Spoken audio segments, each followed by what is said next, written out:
It's because they're afraid of change and they're afraid of learning new things.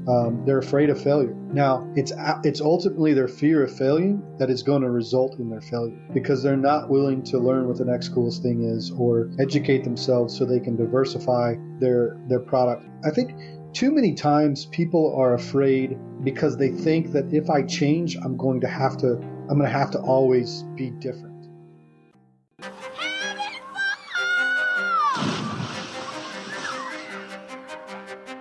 Welcome to your go-to podcast for the pool and spa industry. My name is Tyler Rasmussen. And my name is Greg Villafania.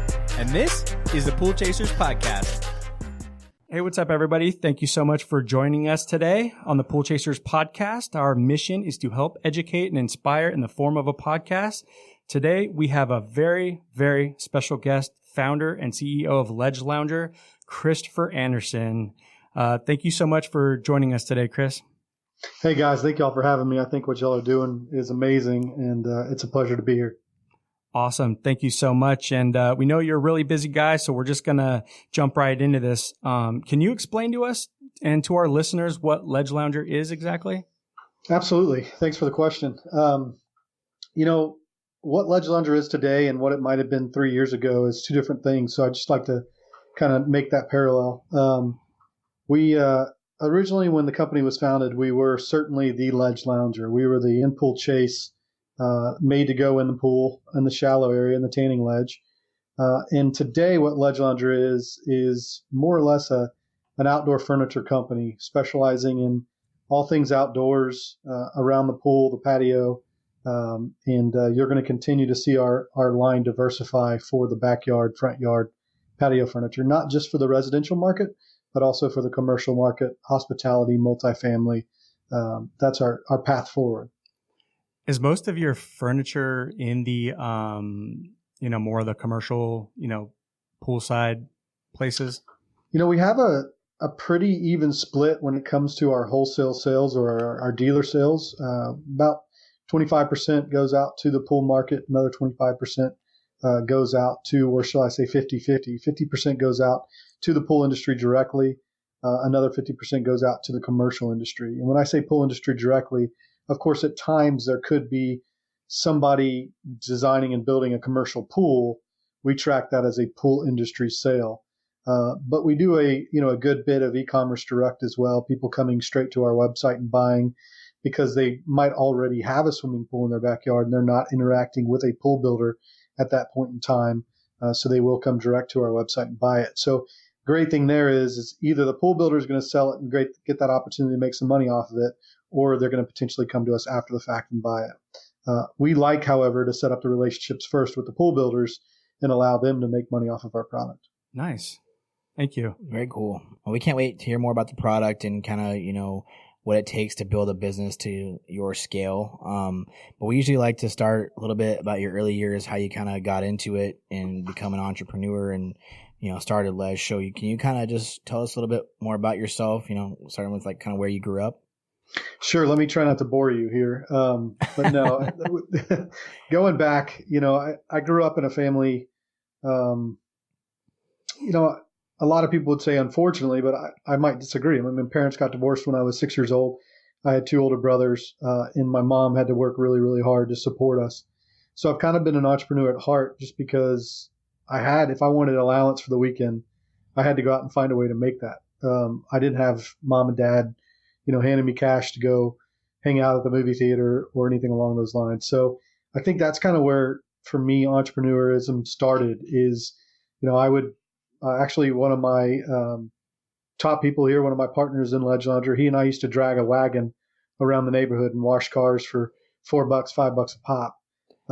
And as let's say 12 years old to knock on somebody's door and ask them if you can wash their car, I didn't really realize until now the impact that had on me as a salesperson and all the experience that I just gained doing that, not even realizing that I learned how to talk to people. I learned how to convince them to give me $4 to wash the car.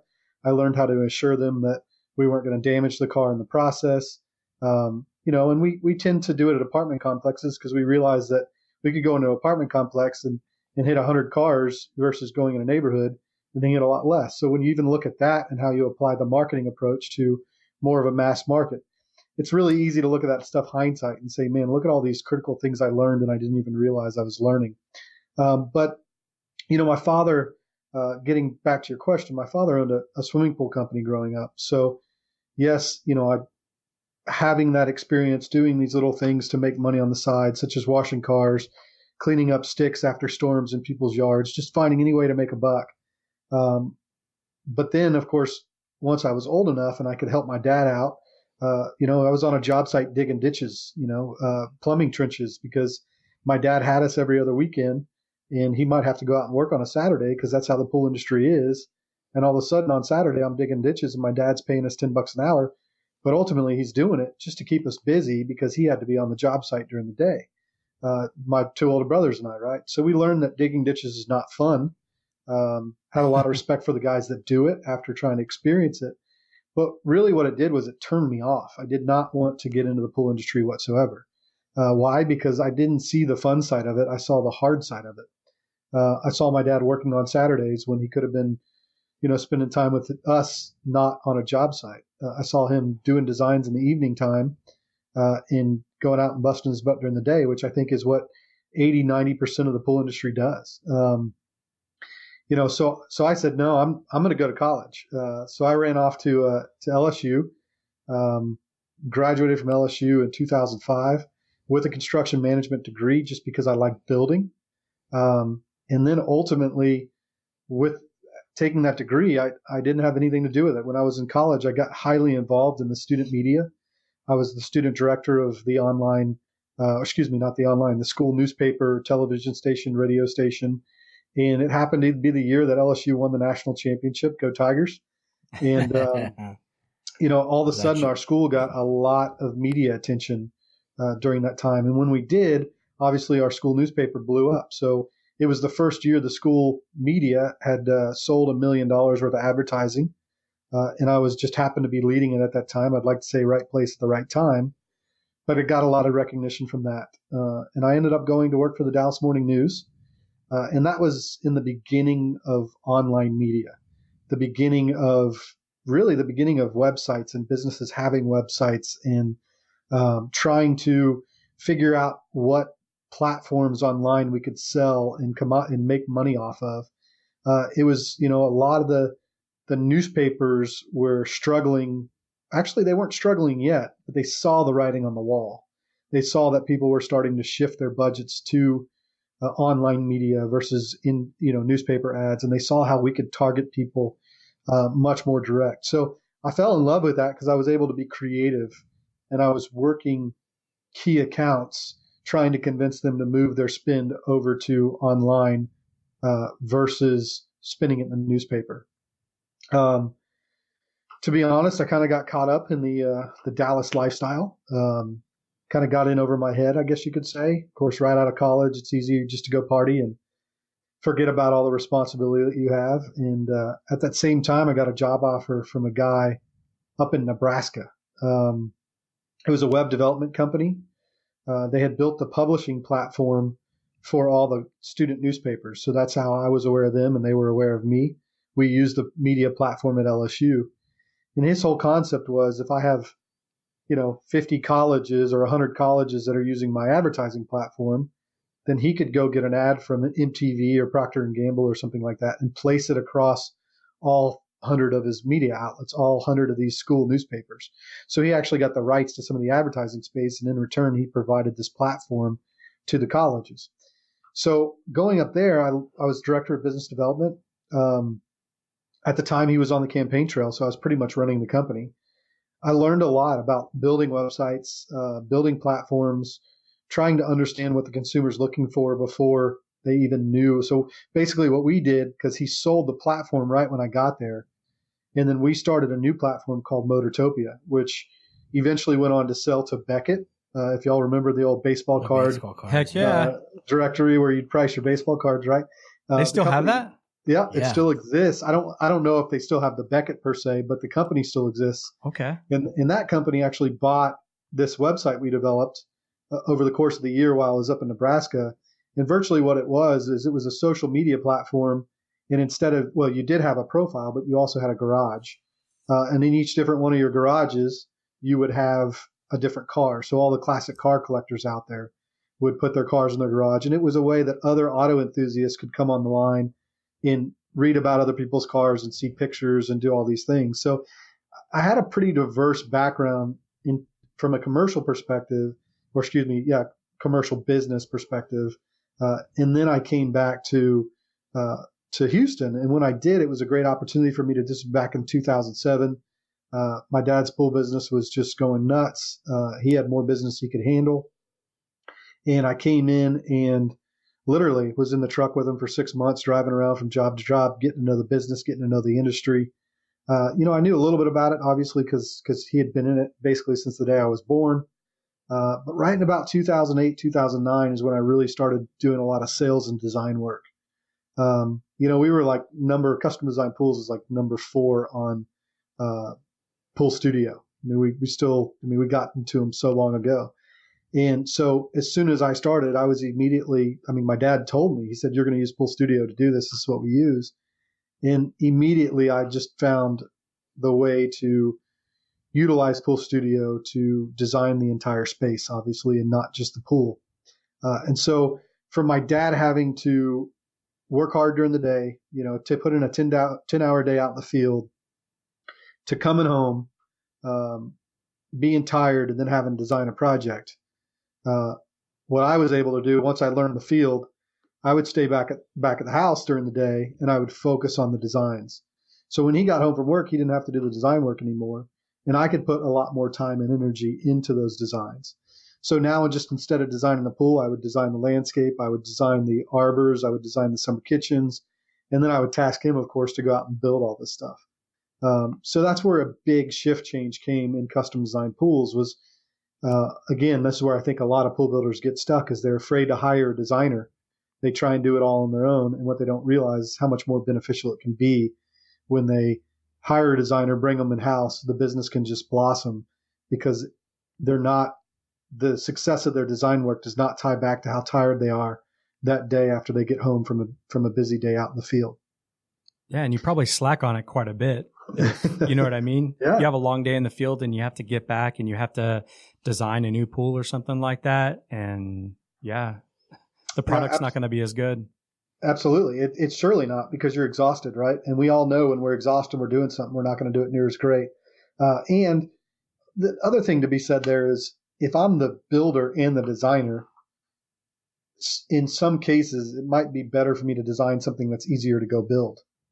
Right. Yeah, because sure. I can take the pressure off myself. But if I'm a designer and I don't have to be the one out in the field building it, then I'm more willing to challenge the people that are out there designing or building it because I don't have to be the one out there doing it.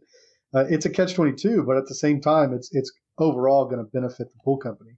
And it did. It benefited us dramatically. We went from an average $70,000 project to an average $240,000 project.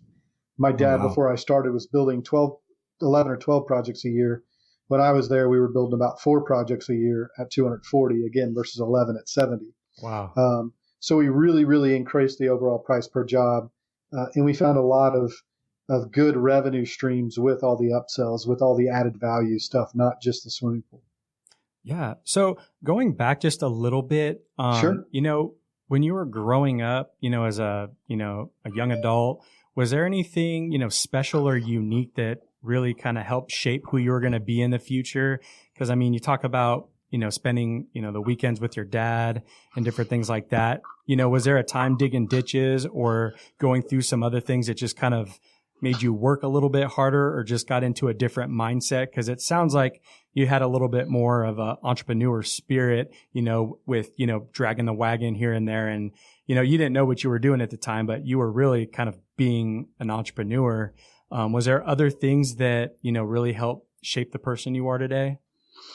Sure. I think that's a great question. I think there's a ton of things that shape us. When I look back, I wasn't too interested in high school or college sports. I was a small guy, right? So when it came to playing football, it just wasn't going to happen because, I'd get the crap knocked out of me on the field, Yeah, but some big boys in Texas. Exactly. But instead of just being on the team, just to be on the team, I realized that it wasn't something I was going to be great at. I quickly realized that what I really enjoyed was the sports where I could control my own destiny. So I got into shotgun shooting. We shot sporting clays and skeet competitively. In doing that, I found an enjoyment working at a shooting range. So I worked at a skeet and sporting clay shooting range where we made just a tremendous amount of money because everybody out there was very wealthy, and we worked for tips, and we might bring home $100, $200 a day in tips out of the shooting range. I found a lot of enjoyment in that, but I also I found joy in it. It's not necessarily about the dollar. It's not about the money. It's about the challenge to make it, right? I think a lot of people said judge success on how much you make. I think how much you make is a byproduct of success, right? Agreed. If I go out there and do something really, really, really well, maybe I start at it and I suck at it, but I figure out how to be better at it. And I figure out how to be better than anybody else at it. Virtually the best people in any industry are going to make the most money. So again, I think that's a byproduct. I love Mark Cuban. He inspires me a lot because he's a no bullshit kind of guy that's going to get down to the nitty gritty. And he says, if you want to be successful, you go out and you bust your butt and you make it happen. You work harder than all your competitors. I believe that. I live that. I'm not asking anybody here at the company to do anything that I'm not willing to go out and do myself.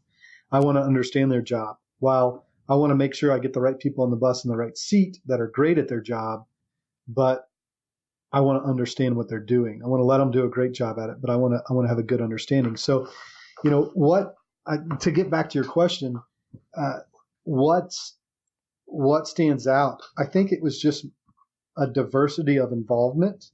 A lot of people, and no discredit to anybody that is like the football player or the baseball player, and that's what they focus on, as long as they're focusing on being the absolute best at it.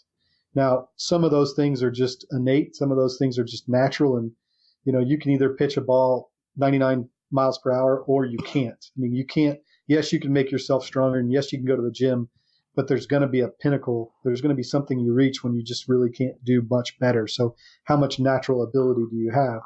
With business, you can always learn. You can just continue to learn and learn and learn. And that's, even in that pool video you saw, that you don't just go out and upsell products when you're selling pools just because.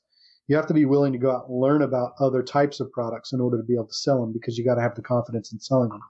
So I think my diverse background growing up into different businesses, different jobs that I had when I got out of college. In college, my desire to just be involved in a lot of different things, whether it was fraternity or extracurricular activities or groups. While I did graduate with a construction management degree, I had a very open mind as to what was going to come next. I didn't pigeonhole myself at any point in time. And had I pigeonholed myself into a certain type of career, I don't think I would have ended up with Ledge Launcher, with the business, because I would have had a very closed mind. So I think just always being open-minded and always wanting to hustle, those were probably two of the things that happened at an early age that got me where I am today. Yeah, that's awesome. And we think that has definitely probably been the biggest thing to help shape who you are.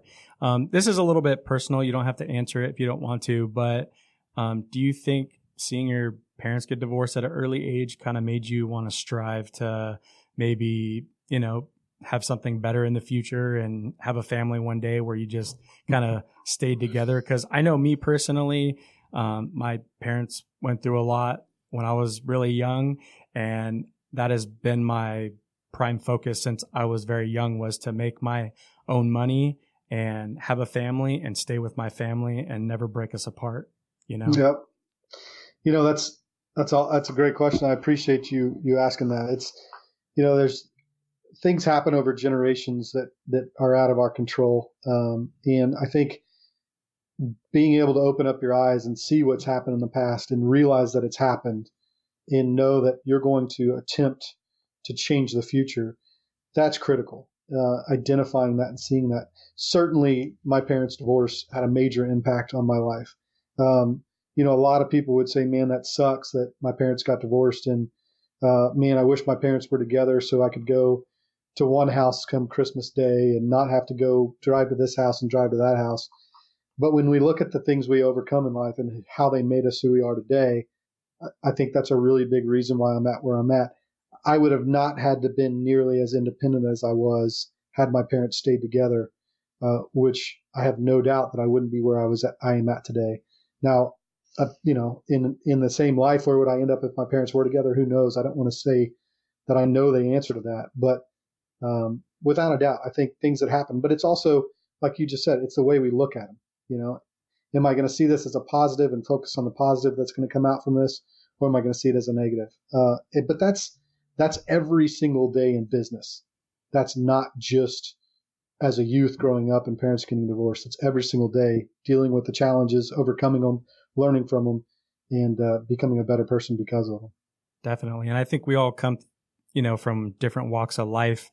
And just because you had, that version of your life, somebody could have done nothing with it, but it takes a special kind of person to just rise above it. And if you decide to rise above it, makes you, much better and stronger. You get thick skin from it because there's not much that can phase you. And if you're not solely just thinking about money, you love to hustle and you love to, be in the business. That's the coolest thing, not because if you're not thinking about money, you're just doing it because you love it. It's almost like the fortune will come because you're just doing what you love. Money being the sole driver, it's just not going to get you where you want to go because it just doesn't do it. Doesn't do it for us. Doesn't do it for me to just, focus on that one thing and worship the dollar every single day.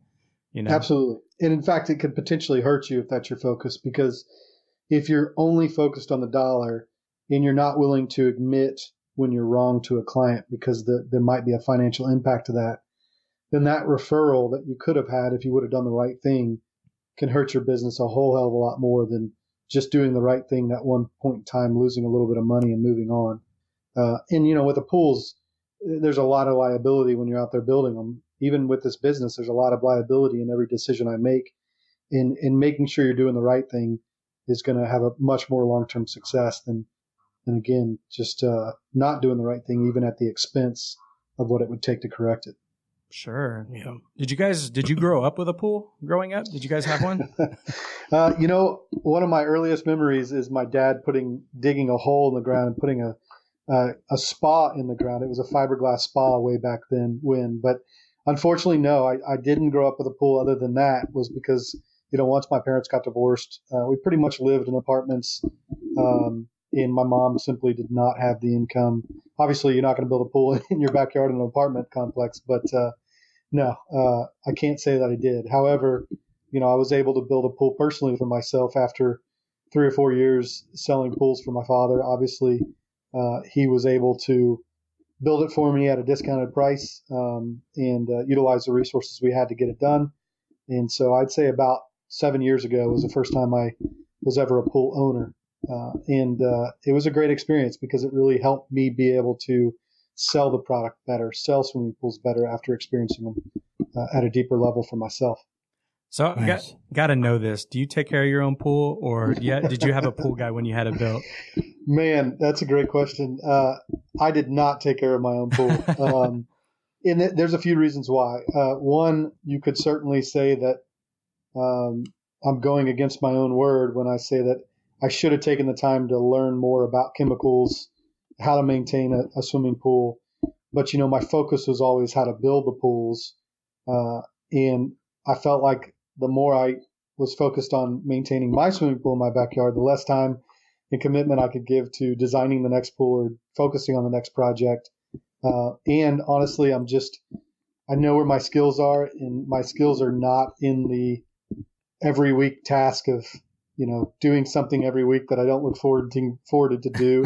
And that's here at the business too. I mean, I've got to delegate certain things that I realize that I'm not a taskmaster on to make sure that they get done and get done right. And not delegating those things could pretty much hamper the business pretty quickly because it's just not something I'm great at. Sure. So you kind of talked about growing up in the pool industry with your dad and stuff. Obviously, your first kind of job there would be kind of digging ditches. You mentioned the custom design pools a little bit. So how long did you kind of do the custom design pools? Do you still kind of design pools? Do you still do that side of the business? So I think probably over the last 6 months has been my true phasing out of custom design pools. My father has ultimately retired at this point. He's still doing a few projects here and there. My dad was an original member, if you will, of Ledge Lounger. So he's had some financial success through that, which has allowed him to retire a little bit earlier than he wanted to.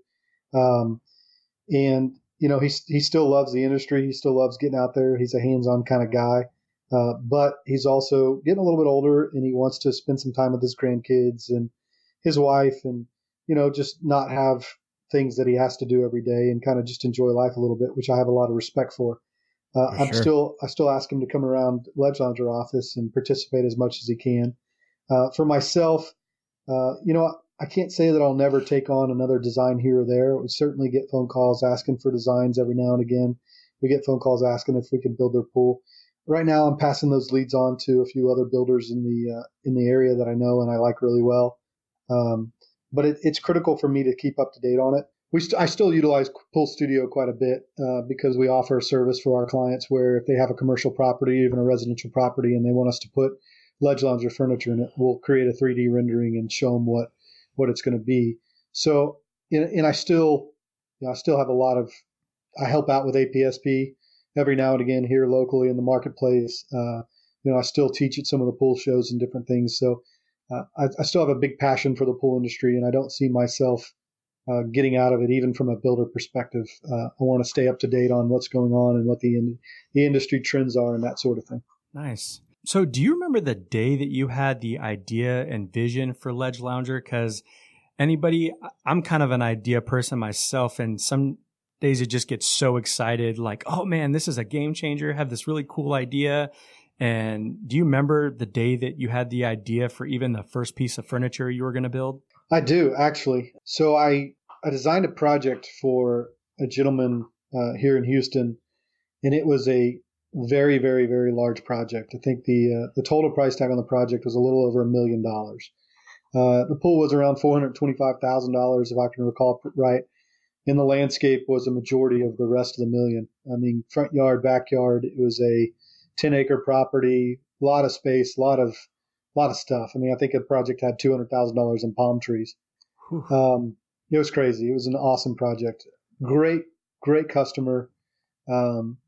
He challenged me quite a bit because when I designed the furniture in on the job, I showed up and I installed a couple regular Chase lounge chairs, actually from Restoration Hardware, and I put them in the pool.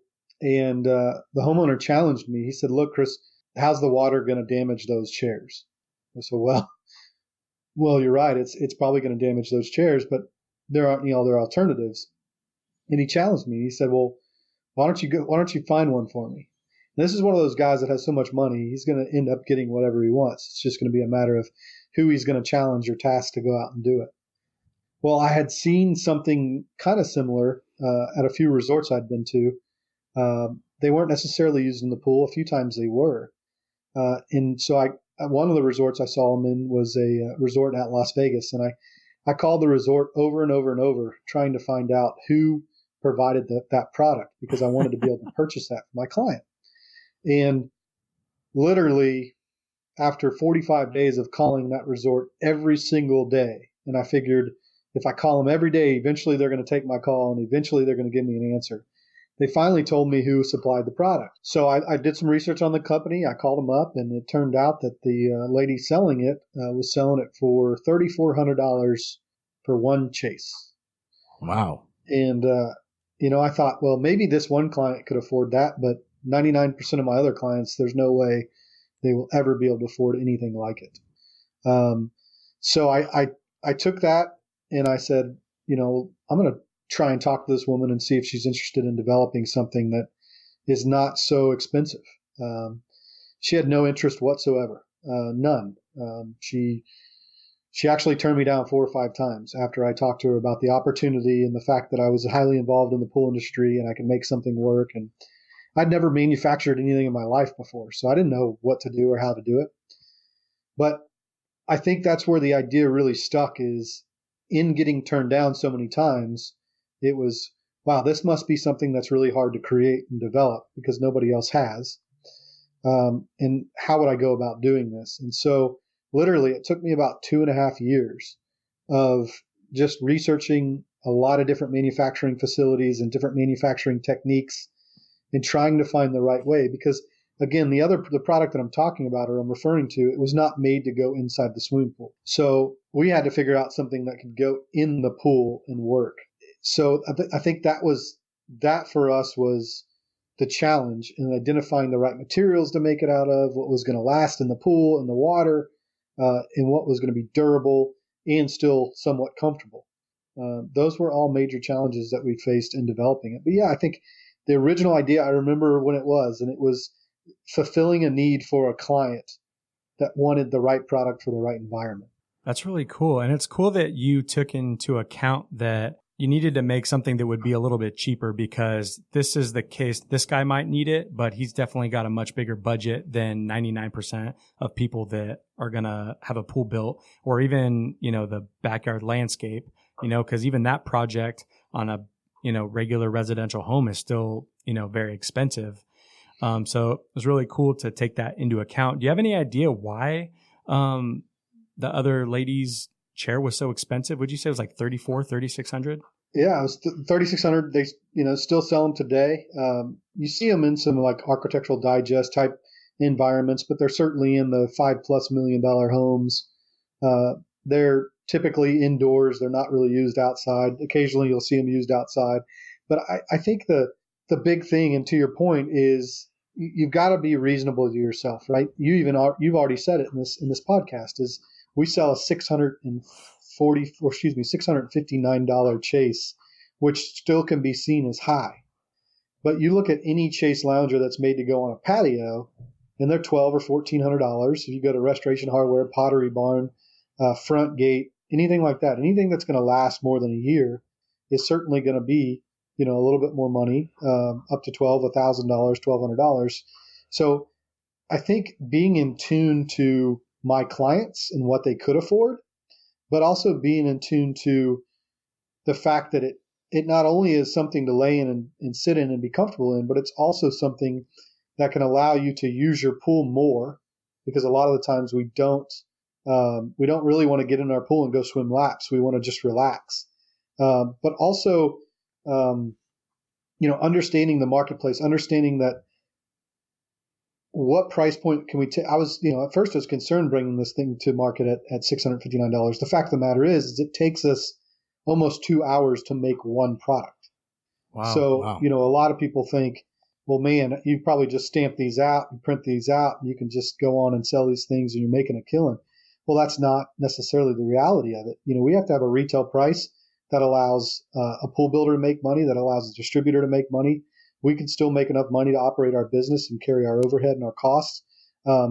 So, that's one of the things I think we did successful is we came to market with a price that allowed us to build everybody else in, allow the pool builder to be successful with it, the distributor to be successful with it, us to be successful with it, and allow it to give us a revenue to continue to expand and grow our business.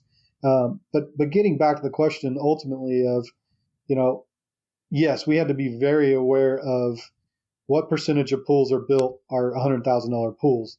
There's a lot of them out there, but it's not a majority of them. The majority of them are the $50,000 to $60,000, and that's something that we think about all the time. And how can we develop a lower price point product that can focus on that lower, or I don't want to say lower income, because they certainly are still a good income market. It's just that they're not looking to build a $100,000 pool. They're building $60,000 pools. We're close. We're hoping to be able to announce something in the next year and a half. But for right now, we're still focused on, the original ledge lounger and providing that. And again, it is quality. It is long lasting. We actually have 30 units over in the Golden Nugget in Lake Charles. And if you can imagine how much use those get during the summer season, they've been in that pool now for over 3 years, and they have not had to replace them. Wow. So I would challenge really any cool residential environment that these chases should last at least 10 years, especially after what we've seen over there at the Golden Nugget. Right. And you have to have like kind of a specific design of a pool, like a Baja step or something like that, in order for one of these units to actually be in the pool. So your kind of market's a little bit smaller. Am I correct on that? You're absolutely correct. The market's growing, certainly. More and more people are building tanning ledges. Number one, because they're just becoming a trend, but number two, obviously, because we try and market ahead of when somebody builds a pool, so they make sure they build the pool appropriately to accommodate our products. But it is a limited market. It's not something that a lot of people are going to want to take on because they're not going to sell millions of units or hundreds of thousands of units per se. And that's another reason for the price being what it is. If we sold 100,000 chases every year, then certainly they could be at a lower price point. But we're just not moving a ton of volume for it to make sense. So as people, question the price, these are all things that they obviously certainly most likely don't consider. Right. And if they can't afford that, you do sell a beautiful swan that I saw on the website. It's very affordable. Yeah. We do sell a swan, a blow up swan. We're surprised at how many we sold last year. A lot of it is just, that's a great piece for social media. That's a great piece to, when we're doing a photo shoot, put some models on it, take a picture of it. We're constantly wanting to make sure that we're staying up to trend in our branding and our awareness. So while it's not a focus for us, you won't see us do a ton of floats, but we want to do things that keep us hip and keep us fresh and up front from a market perspective. Most definitely. Can't wait to talk about that because that is a huge piece of what you guys do. Yeah. So want to talk about this real quick because I know that this is going to be really important for anybody listening that might have a really good idea and they just don't know where to start. And we'd love to hear kind of whatever you can about the process of developing this product because there's so much to it. You either, some people draw it on a napkin and then they bring it to the computer and it's just kind of the R&D part of the process. What did that look like, kind of a bird's eye view on the process of getting, this manufactured? Yeah. No, I certainly appreciate it. Obviously I don't want to give up all my secrets here. No, I'm Come kidding. on, Chris. Look, I think first and foremost is do something. We used this term back in college when I was leading a sales team. Make it happen, right? Make it happen. I mean, those three simple words. Let's make that even simpler. Do something, right? Every day, do one thing that moves your idea forward. Pick up the phone one time and make one phone call to ask somebody one question that's going to make you more knowledgeable or more experienced than you were in the past. I forgot who said it, and I want to say it was once again Mark Cuban, but how many times have you ever called somebody and asked for help and they've said no? People don't really say no when you're asking them for help. That is very true. Certainly if my competitor calls me and asks me for help, I'm going to be pretty reluctant, right? It's going to be, maybe I don't want to give the guy help because I'm going to help him wipe me out. Certainly I don't mean that. But, if let's just say you're questioning what kind of material your product's going to be made out of. Do you sit there and let it stump you as to every day, I can't figure it out. I don't know. Or do you pick up the phone and call somebody who sells aluminum and you say, hey, here's my idea. This is what I want to make. Is aluminum a good material for this? Now, if they say yes, don't just stop there and go to them, right? Then you need to call somebody up that makes something out of carbon steel and say, hey, is this a good product to be made out of carbon steel? Or then you call somebody up and you say, is this a good product to be made out of plastic?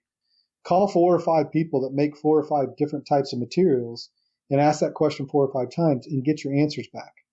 Do some research on Google and see, what is carbon fiber good for? What is plastic good for? What is this good for? Or type in plastic manufacturing. I think too many times, my point here is too many times people get stuck on the end result and they get overwhelmed by the end result. Could you imagine, and I hate to use such an analogy, but could you imagine if the slave that was putting the blocks on the pyramids was responsible for the end result? They would have been extremely overwhelmed and they never would have wanted to put the first block down because they wouldn't be thinking about laying this block. They'd be thinking about the finished result and they would just be too overwhelmed to ever accomplish it. So a lot of complaining, I can imagine. I mean, look, I have a 4-year-old son, and last night he dropped a bag of Nerf bullets for his Nerf guns, right? And of course, my father, being the grandfather that he is, the grandfather that he is, he bought him like 1,000 Nerf bullets. Like what 4-year-old needs 1,000 Nerf bullets? Well, he's got a bag of Nerf bullets, and he's walking around the house with them, and he drops this bag, and the Nerf bullets scatter all over the place. And I said, Levi, you need to pick those up. And he looks up at me, and he's totally overwhelmed because he sees a room full of Nerf bullets. And I said, Levi, once you pick up one, there's going to be only 999 left. And then once you pick up two, there's only 998 left. So just keep picking them up and you're going to get there.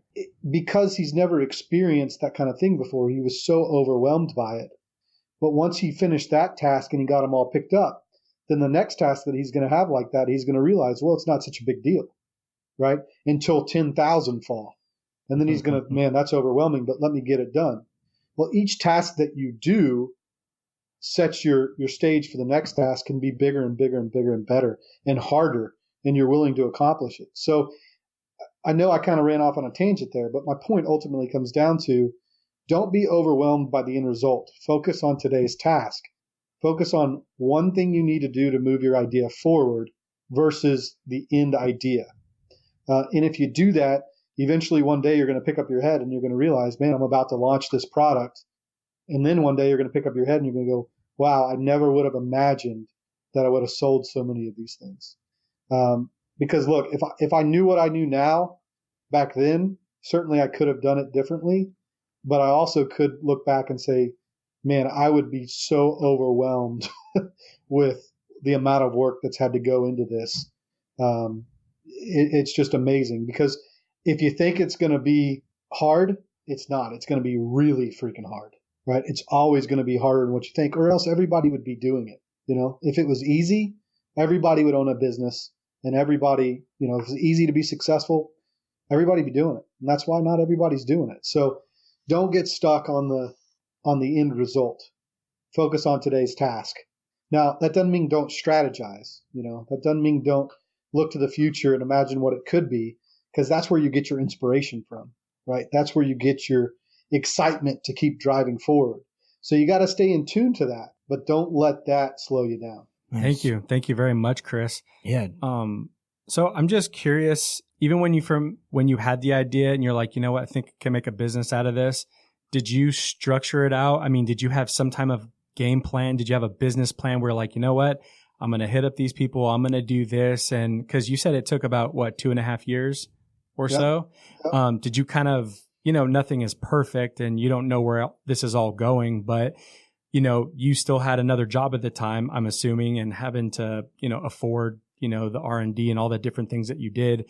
But was it just do something, even if I'm just, putting 10 minutes in it to this day and then I can't do anything the rest of the week. I'm just going to do what I can when I can. And that's just what it is. Cause I think a lot of people sometimes they're just kind of like, man, if I can't go all in and just sit and focus on it for 15 hours every single day, then I don't want nothing to do with it. So was that kind of, your mindset on it was I'm just going to do what I can and make the best of my time and kind of prioritize? Cause if you don't prioritize properly, you're going to be doing, a million other things when you don't even have A, B, and C done. Sure. No, look, that's, I think it's a challenge everybody faces. So, with my situation, I was building and selling swimming pools, and fortunately I had a schedule where, if I got a lead, I need to go on that call, but I could rearrange my day how I saw fit as long as I got my clients the designs and the bids back in time that they required them in. So I had a pretty lax schedule that allowed me to focus on Ledge Lounger while still working on custom design pools. And in fact, up until, like I said, about a year ago, I was still selling and designing swimming pools. A year ago, Ledge Lounger had probably 14 employees. Today we have 35 employees, just kind of putting it into perspective. So I was running a company that had 14 employees while I was still out designing and selling. I didn't actually slow down in custom design pools. It was probably later than I should have, but I didn't want to be dependent on Ledge Lounger's income. I wanted Ledge Lounger's income to go back into the business.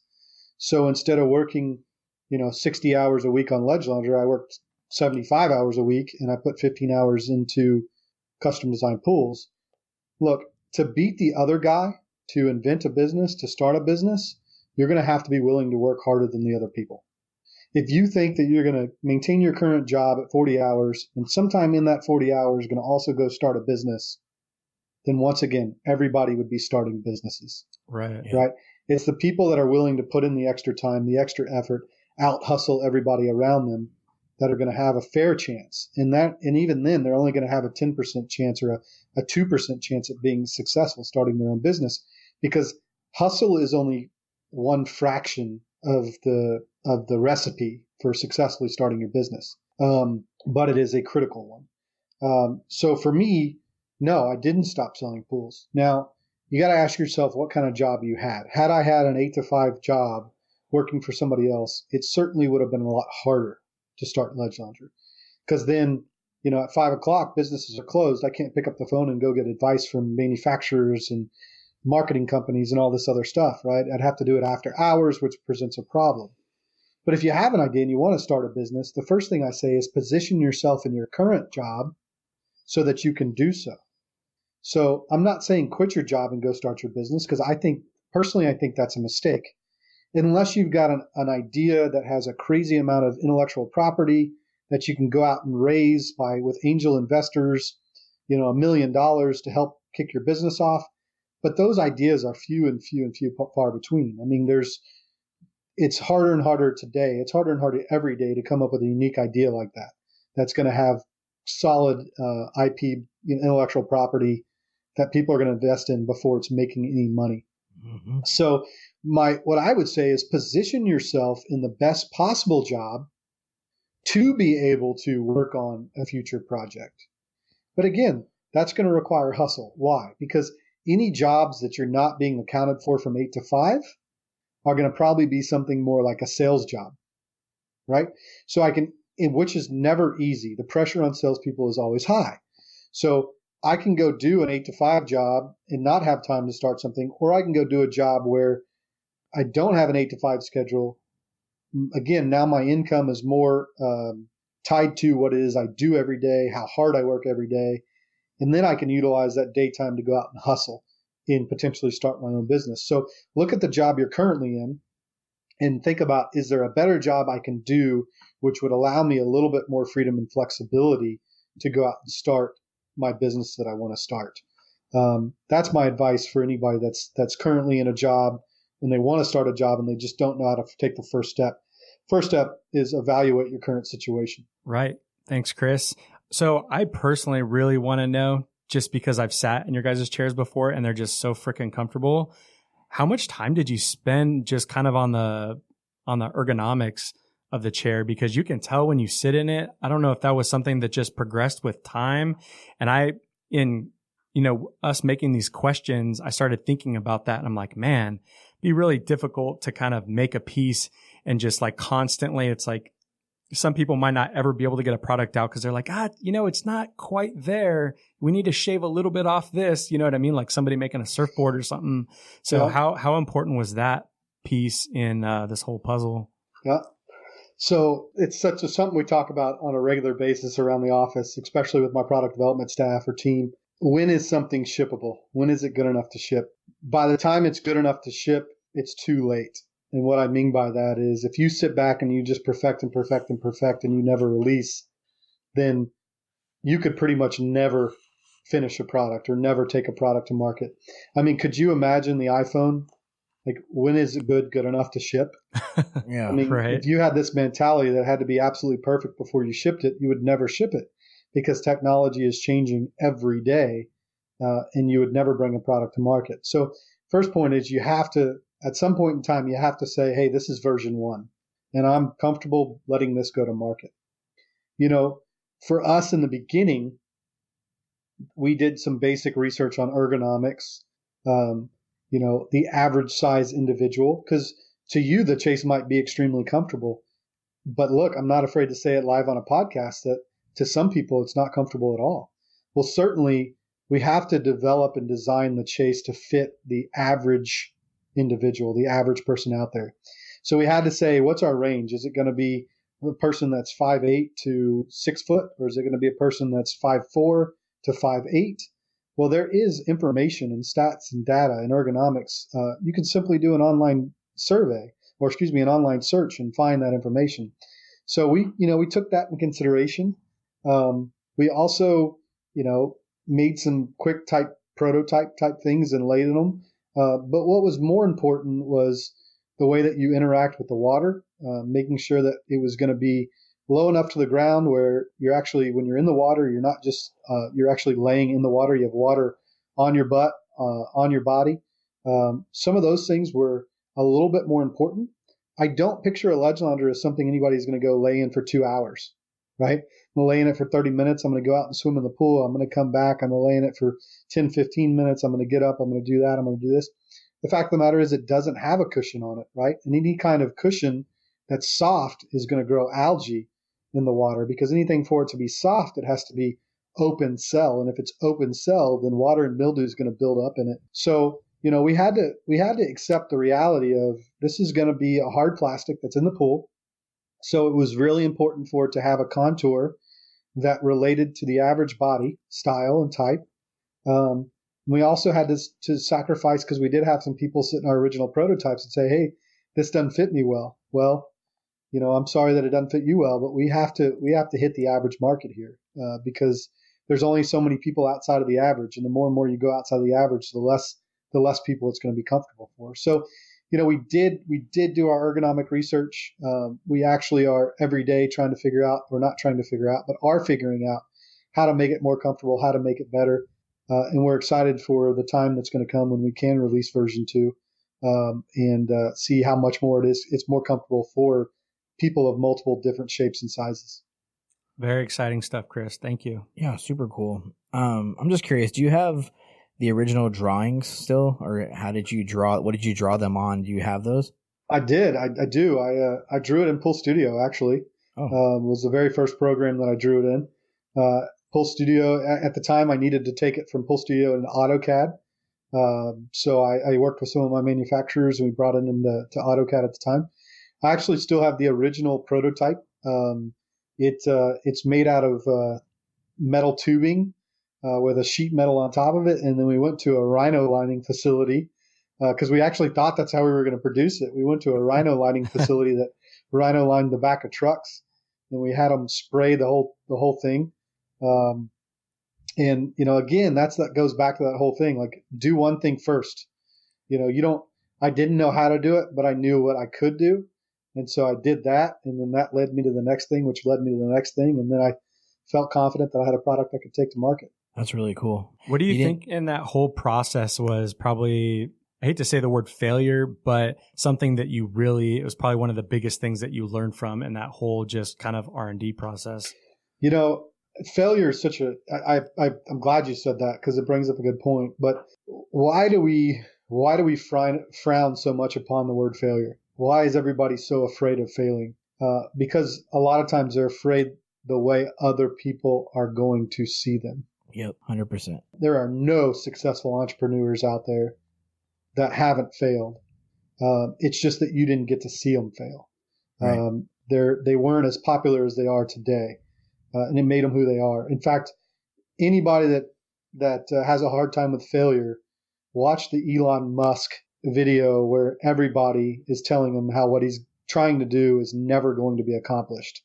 And there are some of the smartest engineers in the world telling him that there's no way he's going to be able to do the things that he's already done and overcome. So if anything, to me, what failure does is it makes success that much more sweet. Mm-hmm. Definitely. Because if you succeed the first time you do it, how much pleasure are you going to get in succeeding? But if you succeed after you've failed 5 times, number one, you've learned a lot more. And number two, the success is going to be that much better. Yeah, you probably really only fail if you just stop. That's it. That's really it. Yep. Now, at the same time, don't be so closed-minded that when you do see the need that, hey, this idea is not going to be successful, or, hey, I've done my market research, I've given it my all, hey, I need to stop moving forward with this idea. Some people just, they're so confident in what they're doing that they don't listen to any outside sources, or they don't look at their sales and say, man, I've tried so hard and I haven't sold a single one of these.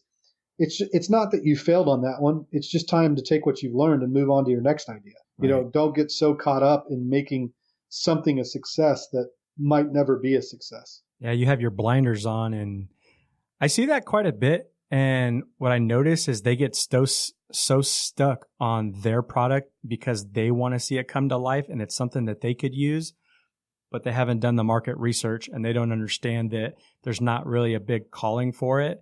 And I think that me personally, or we think that you really got to pay attention to the times. You got to pay attention to, what, people actually want and need. Because if you're making something for you, then you should have just made one or two for you. You know what I mean? It's not a great business model. Nothing can be a business if nobody else wants anything to do with it.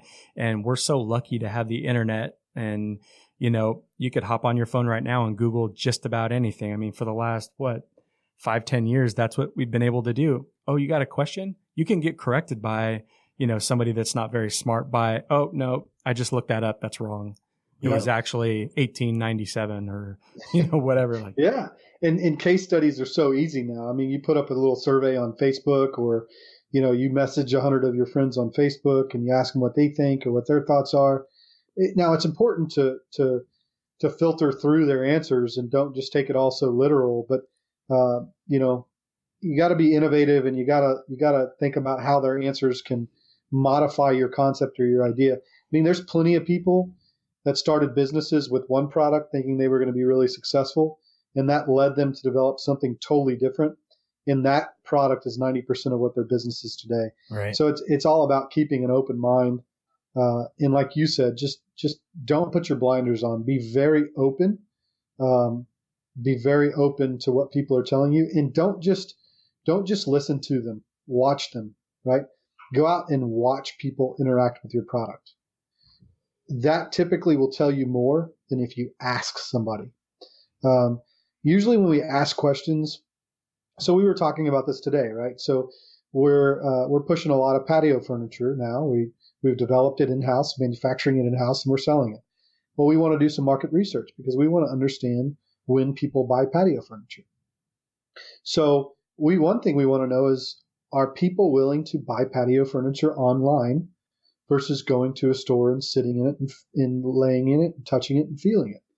Well, certainly our strategy is going to be different based on what we hear. If people say, I don't want to buy it online, then we're going to heavily focus on getting furniture stores, pool builders to put our products in the showrooms, excuse me, so that people can sit in it and feel it and touch it.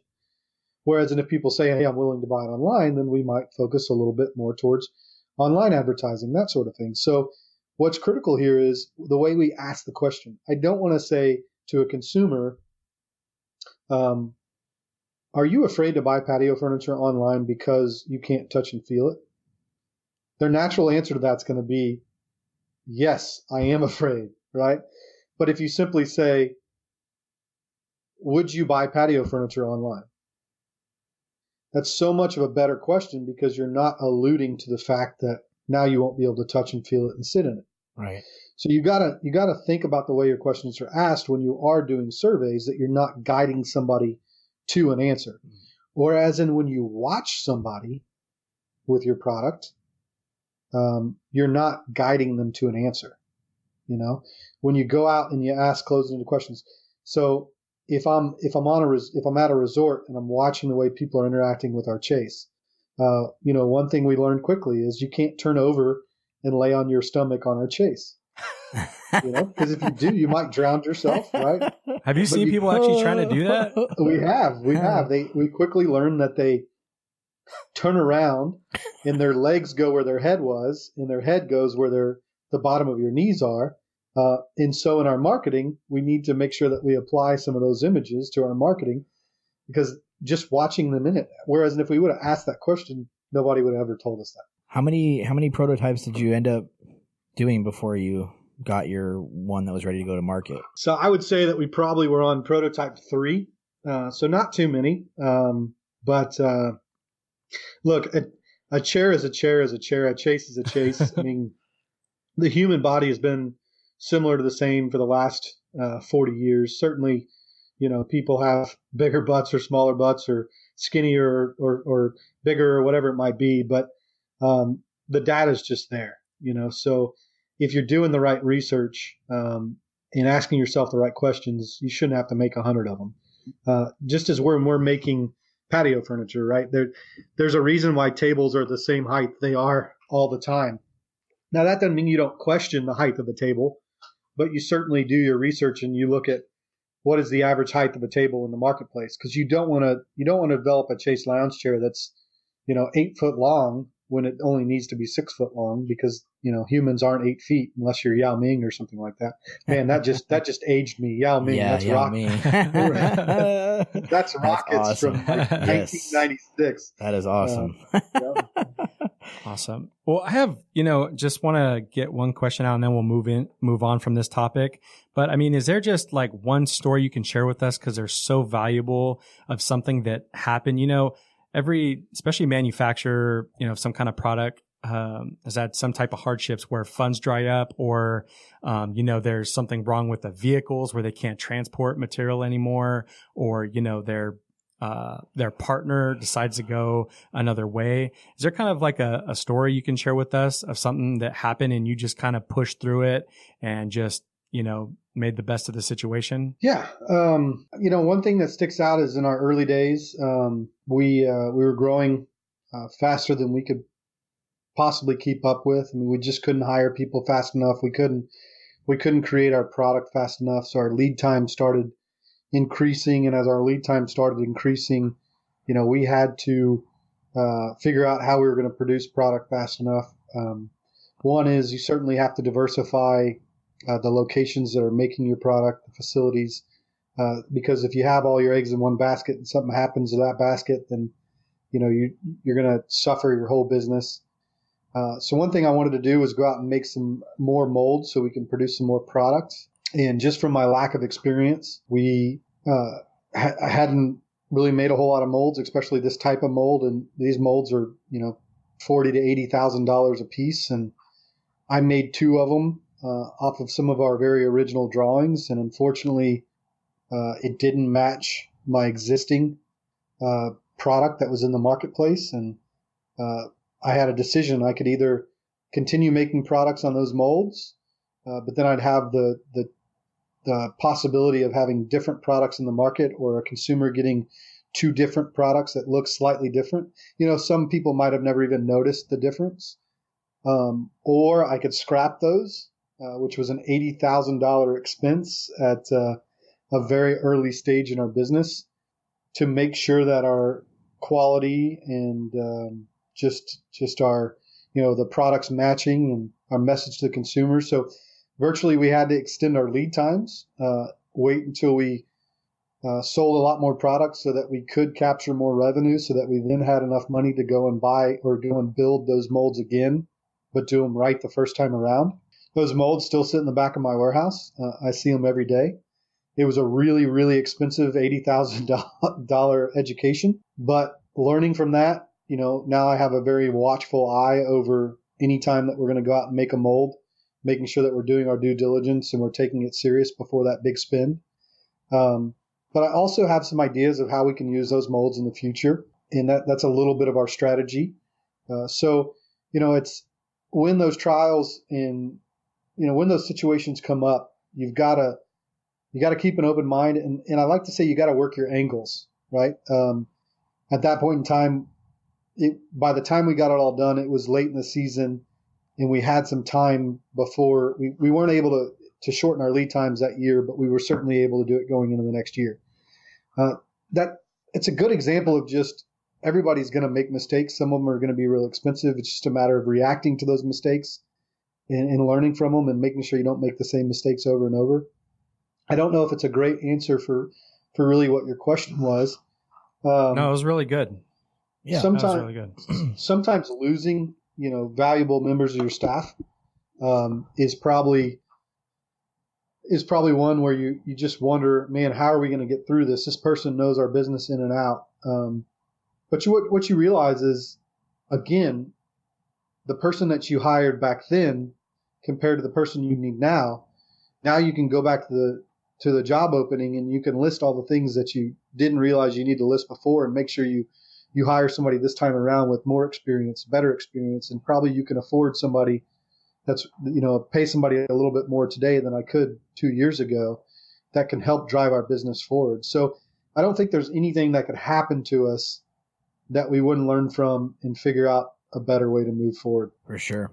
So at that point, after you got, through the design and getting a product that was actually marketable, when did Ledge Lounger officially become a business? And then what kind of steps did you take to make it become a business instead of an idea?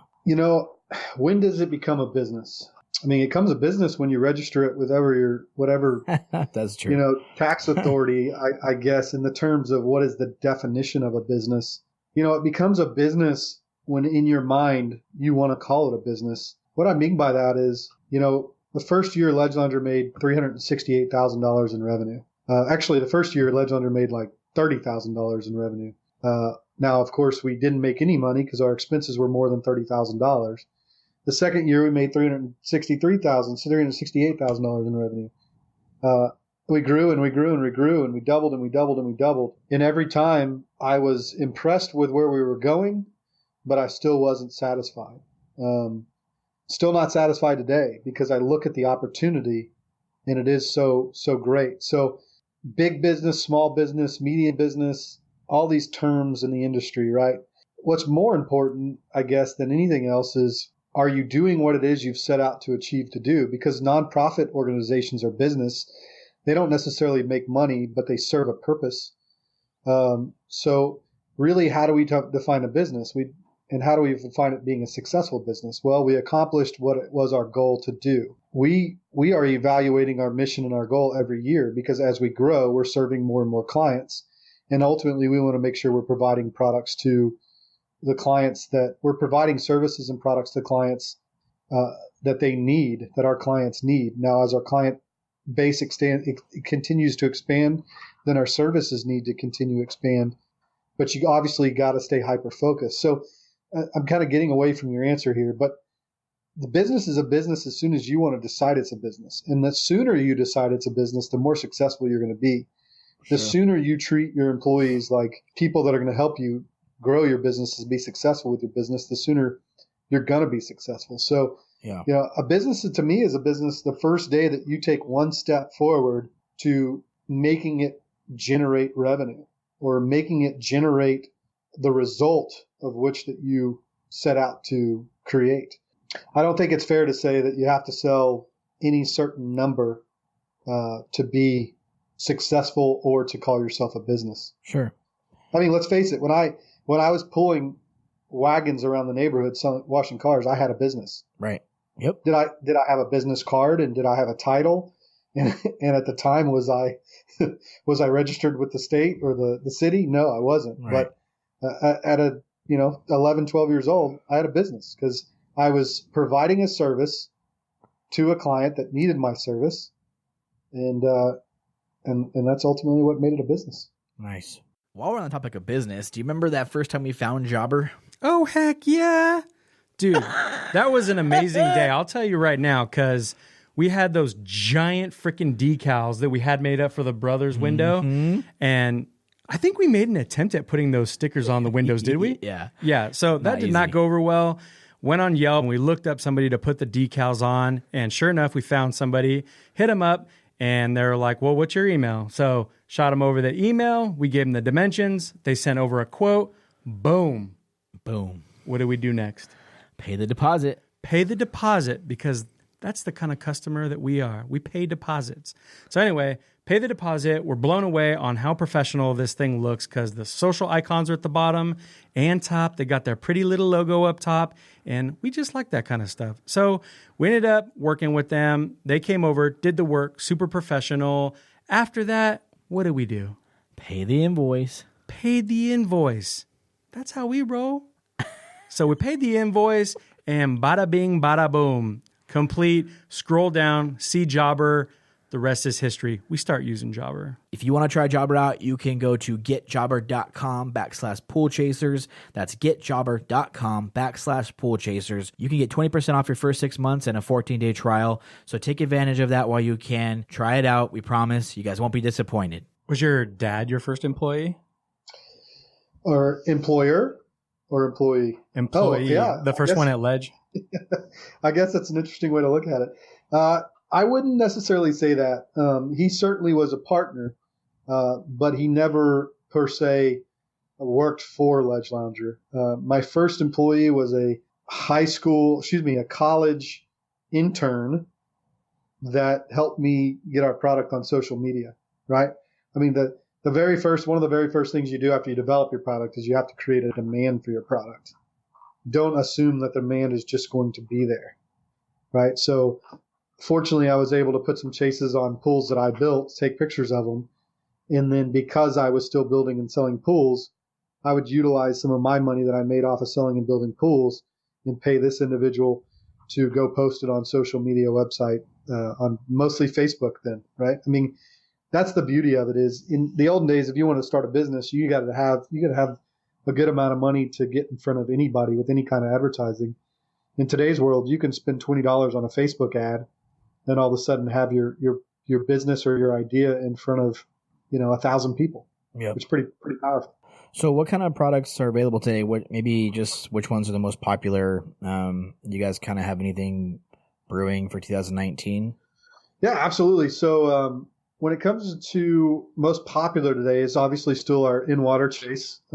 We intend for that to be, a core product for a very long time to come. However, we are obviously focused on diversifying. We'll be releasing a Daybed. I believe y'all saw it at the International Pool and Spa Show. I'm really excited about it. It's more or less a cabana bed that can go in the water or on the patio.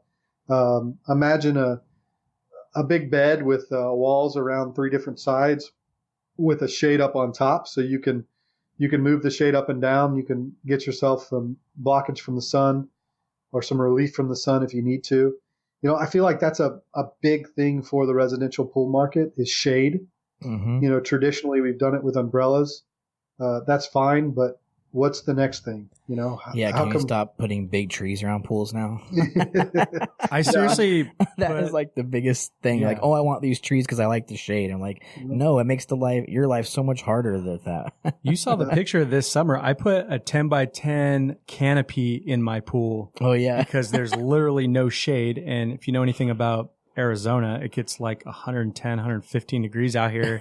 And my kids don't care for whatever reason. They're like, no, we just want to be swimming. I'm like, man, it is hot as hell out here. And I've been outside enough. Yeah. So I just wheel this thing out and had this huge 10 by 10 canopy. And I've extended one leg's in, one over here's in, the other 2 are short and they're on the cool deck. And it looked hideous, but man, the sun was out of my face for a minute. So, yeah. But you know what?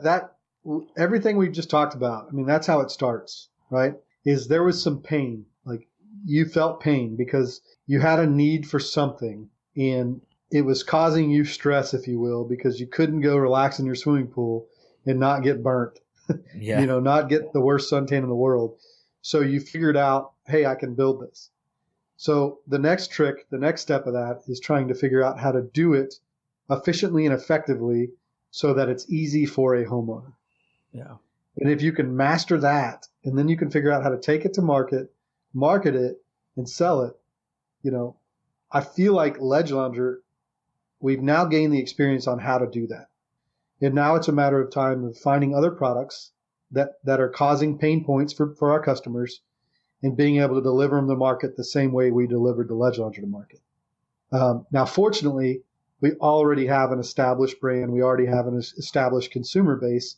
So hopefully it's going to be a little bit easier. But I never like to use the word easy because no matter what, it's always hard to convince somebody that a product is going to work well for them and that they're going to have success with our products, no matter what it is. So yeah, you still have to show them how to, or still have to get them to spend their money on it. Absolutely. And Yep. you know, it's a lot harder to get somebody to spend their money than their company's money. So when you talk about a B2C product versus a B2B product, it's really easy to spend my company's money on new products or new things that we need here at the company. But it's a lot tougher to get people to convince them to spend their own personal money on things for their backyard. So, but you know, I think that's, you know, one thing we discussed is marketing and in the brand and the lifestyle imagery that we do pitch. You know, it's critical that whatever product we do have, we don't just sell a plastic lounge chair. We sell an experience. We sell the idea of having a resort in your own backyard. In the pool industry, used to do that really, really, really well. The RV industry, you know, we always compare the pool industry to the RV industry when we're looking at consumer spend and that sort of thing. It's not necessarily about the chair. It's not about the chase. It's not about the pool. It's about the experience. It's about getting in the pool with your family and spending time with your family, or getting away from the sun, cooling off, and that sort of thing. And I think that's one thing we've done well here at Ledge Laundry is we've really, really shown people how to have a resort in their backyard, just a little bit more money to add to the overall expense of your swimming pool, and get that much more of an experience out of it. I think it's a really cool shift in the pool industry in general. I mean, with all the TV shows and different stuff trying to preach that, I think you're right, like going after that backyard experience, the whole idea of you don't have to leave home, you can do this, you know, you just spend a little bit more money, but like then you're saving money in the long run by not going to Disney World and, you know, staying at these huge resorts. You're just, your time with your family is more of on an everyday basis rather than one week out of the year where you go, you know, party at a resort. So it's cool to kind of pitch that idea. And I think getting people to really see the industry and see what we're doing as that, you know, needs to come more to light. And I think everybody's doing a pretty good job at pushing that. So it's a cool idea to, you know, say, hey, you know, enjoy this in your backyard year round as opposed to 1 week or 2 weeks out of the year. That's right. Without a doubt. I think everybody in the pool industry is challenging each other. I think we have been an industry that's been pretty behind in times as far as marketing and kind of being on the leading edge. And I think we're really starting to see that change as you look at people developing their brand and their imaging. And, you know, a lot of the people that you wouldn't expect to get on Facebook and Instagram and start moving those forward, even though a lot of people might have a small amount of followers still, but they're all really making an effort to get out in front of the curve. For sure. Yeah. And, you know, just back to your products. I mean, I think it's really cool how much you guys pay attention to things, because we saw your guys' booth, that huge booth in Orlando of 2017. Mm-hmm. Yeah, 2017. Okay. And you guys, I think, had a new kind of extension for the chase, and it was where you could put your iPad in or a book or something like that, and it, you know, it folds over and you slid it inside. And I'm like, dude, I want one of those in my office. I wouldn't mind just kind of lounging back and, you know, looking at, you know, YouTube video or a Kindle or, you know, something like that. And that's really smart, because you think about, okay, what do you do if you're by the pool? Even if you're tanning by the pool, it's freaking boring. You're just sitting there. Okay, well, what would people like to do? Yeah. Oh, be on their iPad. It's hot as shit out here. Oh, maybe we should put it in this little slot. You could watch it, read it, whatever. And I'm getting tan. This is a great day. You know what I mean? Yeah, absolutely. You know, it's interesting that you say that, because, you know, if you're at a resort, you're trying to look at your iPhone or look at your book and you're trying to lay out, you know, you're typically laying on your back and you're looking straight up. Yep. You don't necessarily have a pillow underneath your head.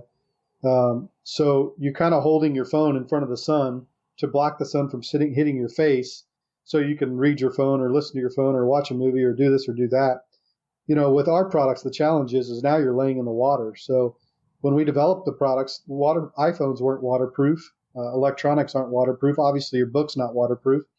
So we wanted to create a way that you had a place to put your stuff while laying in the water. And a lot of that stems back to, don't just bring a product to market, but understand how people are going to utilize the product. Imagine yourself in the environment they're going to use it in, and apply those things to it. So we have on our headrest pillow, we have a little pocket in the back of our headrest pillow. I can't tell you how many times people put that headrest pillow and they put the pocket in the front. It's meant to go in the back of the headrest pillow, where you can slide your hotel key card or your keys or your phone. You want to listen to your headphones. You want to slide your iPhone back there and put your headphones in. The whole idea is if you don't have, of course, when we developed that product, we didn't have a side table. So we didn't have anything that you could put your iPhone on or anything on. And then with the shade, yeah, we wanted to create something that blocked the sun out of your face so you didn't have to necessarily have an umbrella. But at the same time, you could lay back and relax and look up into this, we call it a media window, and read your book or watch your iPhone or watch your iPad, watch a movie, listen to a song, whatever it might be. And, those are the features and benefits that obviously help define us differently than any competition that we might have out there. And that's stuff that we're always focusing on is we're trying to always innovate our product one step forward and not just accepting it that this is the way it's always been done. We're just going to do it this way. Sure. And can you talk to us a little bit about maybe the fabric? So I asked one of the builders here in Scottsdale that we actually had on an episode. His name's Trevor Tipton with Artisan Elements, and built some really cool pools. And we went to his facility probably about 6 months ago. And he had a really cool display with, Ledge Lounger, kind of just a booklet with all the different chairs and stuff like that on there. But I was talking to him, letting him know that you were going to be on the show. And he said, don't forget to talk about the marine grade fabric versus kind of the regular, kind of sunbrella material. So it'd be kind of cool to maybe talk about, what can your product withstand? It can really sit in the water every single day. Should you pull it out? Are you going to get any kind of, residue, or anything like that on the equipment? Or if you do, how do you get it off? Sure. So, one of the biggest issues in the pool is calcium, right? Y'all know that. Y'all are service companies. When it comes to water line, when it comes to anywhere on the water line, above the water line, you're going to get calcium buildup, You certainly have to make any products that are made to go in the water durable to the calcium, durable to any of the chemicals. Fortunately, we utilize a material that is where it's the same material they store acid in. They store a lot of different kind of really harsh chemicals in. So we knew the material was going to withstand the pool environment. The color pigments and what colors we use are pretty critical. We have some specialized batches of color pigments that can withstand the UV resistance. All of our stuff is UV16. All of our resin material, UV16, which means it's going to last a good 9 years before it even really starts to begin to fade. If it does fade, it's going to fade ever so lightly. You're really not going to notice it in any short period of time. But again, that's going to be a ways out. What the UV rating defines is 16,000 hours of 90-degree overhead sunlight. So in other words, in the testing facility, they're testing as if the sun was straight above, shining directly down on it, 90 degrees. That's where it's tested at 16,000 hours. Now, the sun is rarely ever at 90 degrees in the sky. In the summer, the winter, it's off to the side. Middle of the day, it's probably not even at 90 degrees in the middle of the sky. So that's the rating on our actual resins. You have to watch out for calcium buildup, just like anything else. The more often you clean it, the easier it's going to be to get off.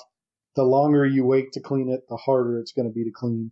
Calcium can stick to virtually anything, even frostproof waterline tile, right? We've all seen that. So we encourage people to clean it. Now, certainly you can pick certain colors that the calcium is less likely to show up on. And that's pretty much what we recommend, especially in commercial environments. When it comes to fabrics and cushions, I feel like that's one area that we'll probably have a lot of opportunity to be very successful in the market. A lot of material for cushions is very expensive, and people see furniture and they wonder why furniture is so expensive. A lot of the times it's because of the cushions. So when you look at our pillows or our sectionals or patio furniture, first you got to think about what is the fabric, what type of fabric is being used. Well, first of all, we use Sunbrella fabric, which is one of the best fabrics on the market, best outdoor fabrics on the market. They make a couple different types of fabric. They make a furniture grade fabric, which is typically softer, a little bit softer to the touch and feel, but more porous and a little bit less durable than what they call their marine grade fabrics. And their marine grade fabrics are the same fabrics that are on canopies, boat binomies, canopies, awnings, that sort of thing. So they're made to truly repel water. So because our products are in and around water so much, we've chosen to only use marine grade Sunbrella, which is pretty much one of the most expensive fabrics on the market. But what's so critical there is the cushion itself is not going to absorb water. It's going to repel water. Now, I say that if you were to take a garden hose and hold it on the cushion, over time, it is going to saturate the fabric, and then therefore it is going to soak in some water. That's where we take the extra step of using a open cell foam inside of our cushions. Everybody always complains about patio furniture cushions. After a heavy rainstorm, 2 days later, I go to sit on my patio and my chase or my cushion, and then my butt gets wet, right? And nobody wants to go sit on the furniture, or they think there's a hassle of bringing their cushions in. So even when we do patio furniture, when we manufacture patio furniture now, we still utilize the marine grade Sunbrella. And the idea here is that the water is going to bead on top of the cushion and then eventually dry out versus penetrate the cushion and go through. But if it does oversaturate and penetrate and go through, we use an open cell foam that allows the water to go straight through that foam. And then we use a mesh net on the bottom of the cushion, which allows that water to go straight out the bottom. So at no point in time is it sitting in or is it holding water. Now, this all sounds great, but now our cushion is $300, let's just say, for a sectional piece versus $120 or $150 that you might buy at your local cheaper furniture store or your Costco or your Sam's. But look, when we developed the Chase Lounger, we have a tiny percent of a return rate. And usually it's just because they want to exchange it for a different color, or maybe the what they bought does not work properly on their tanning ledge because of the depth of the water. So what we said was, why do we want to start offering a cheaper product as we move into patio furniture and increase our return rate versus why not just use the best materials that exist in the market and offer the best possible patio furniture that we're going to get the least possible returns on? And that's what we did, knowing we're not interested in starting to become an outdoor furniture manufacturer more than just in-water furniture, unless we can do it the best way it can be done and continue our brand and our reputation based on that versus trying to go out and find a cheaper way to do it. In other words, I'd rather sell less to people that expect quality than sell a whole bunch more to people that don't care and then just really dilute my brand. Couldn't agree with you more, Chris. All right, Chris. So we just want to talk about, the Ledge Lounger brand because, to us, it just looks so iconic. Can you talk to us, from the beginning of even just choosing what the logo was going to be? Yeah, absolutely. I mean, I've had a good deal of experience when I was involved in student media at LSU. It's virtually what I did. I mean, we went around to small mom and pop businesses around campus, and we helped them build their brand awareness, and build their business. So when I came on board with my father and his company, Custom Design Pools, I redid the logo, started the social media pages, started getting pictures, and started to create a following. I realized how important that following was. I had some pretty good marketing advertising background just from the Dallas Morning News. So it was really neat to be able to start Ledge Lounger and have this project that I could start from the absolute ground up. And I realized the importance of everything we were doing and how important that brand image was going to be. So, I didn't just have a logo created and then just start using it. I spent the time to reach out to a few different designers that had done some logos and different things I liked that I'd seen in the past. And one of the designers I worked with early on, she was awesome. I mean, she really understood the product. She understood what we were trying to do, and she nailed it. I think she created the logo. It's the first logo that we ever made. It's the first logo. It's the same logo we use today.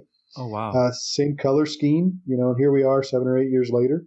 So we're, I'm very, very proud of that. And I feel like, look, every now and again you get lucky in business. And I feel like that's one area that, I think we nailed it right off the bat. And fortunately, we haven't had to change it. I want to go to say that we've got an exciting product. So certainly it's easier to advertise a Chase lounge chair and to market a Chase lounge chair that goes in the water that you can lay out in the pool because it's such a cool thing to do, right? Than it is to market another piece of, I don't know. There's certain things that are more fun to look at. Whether it's selling a washer machine or a dryer or a dishwasher or, certain things that you just can't really get too excited about. So our product is easy to get excited about, number one, which certainly makes it a little bit easier.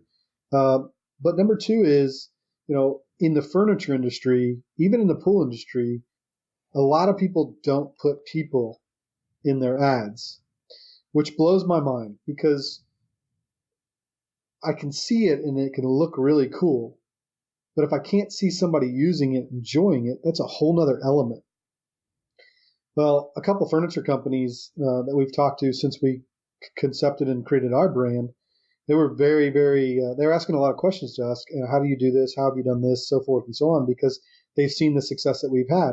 And a lot of them say, we're always afraid to put people in our ads for so many different reasons.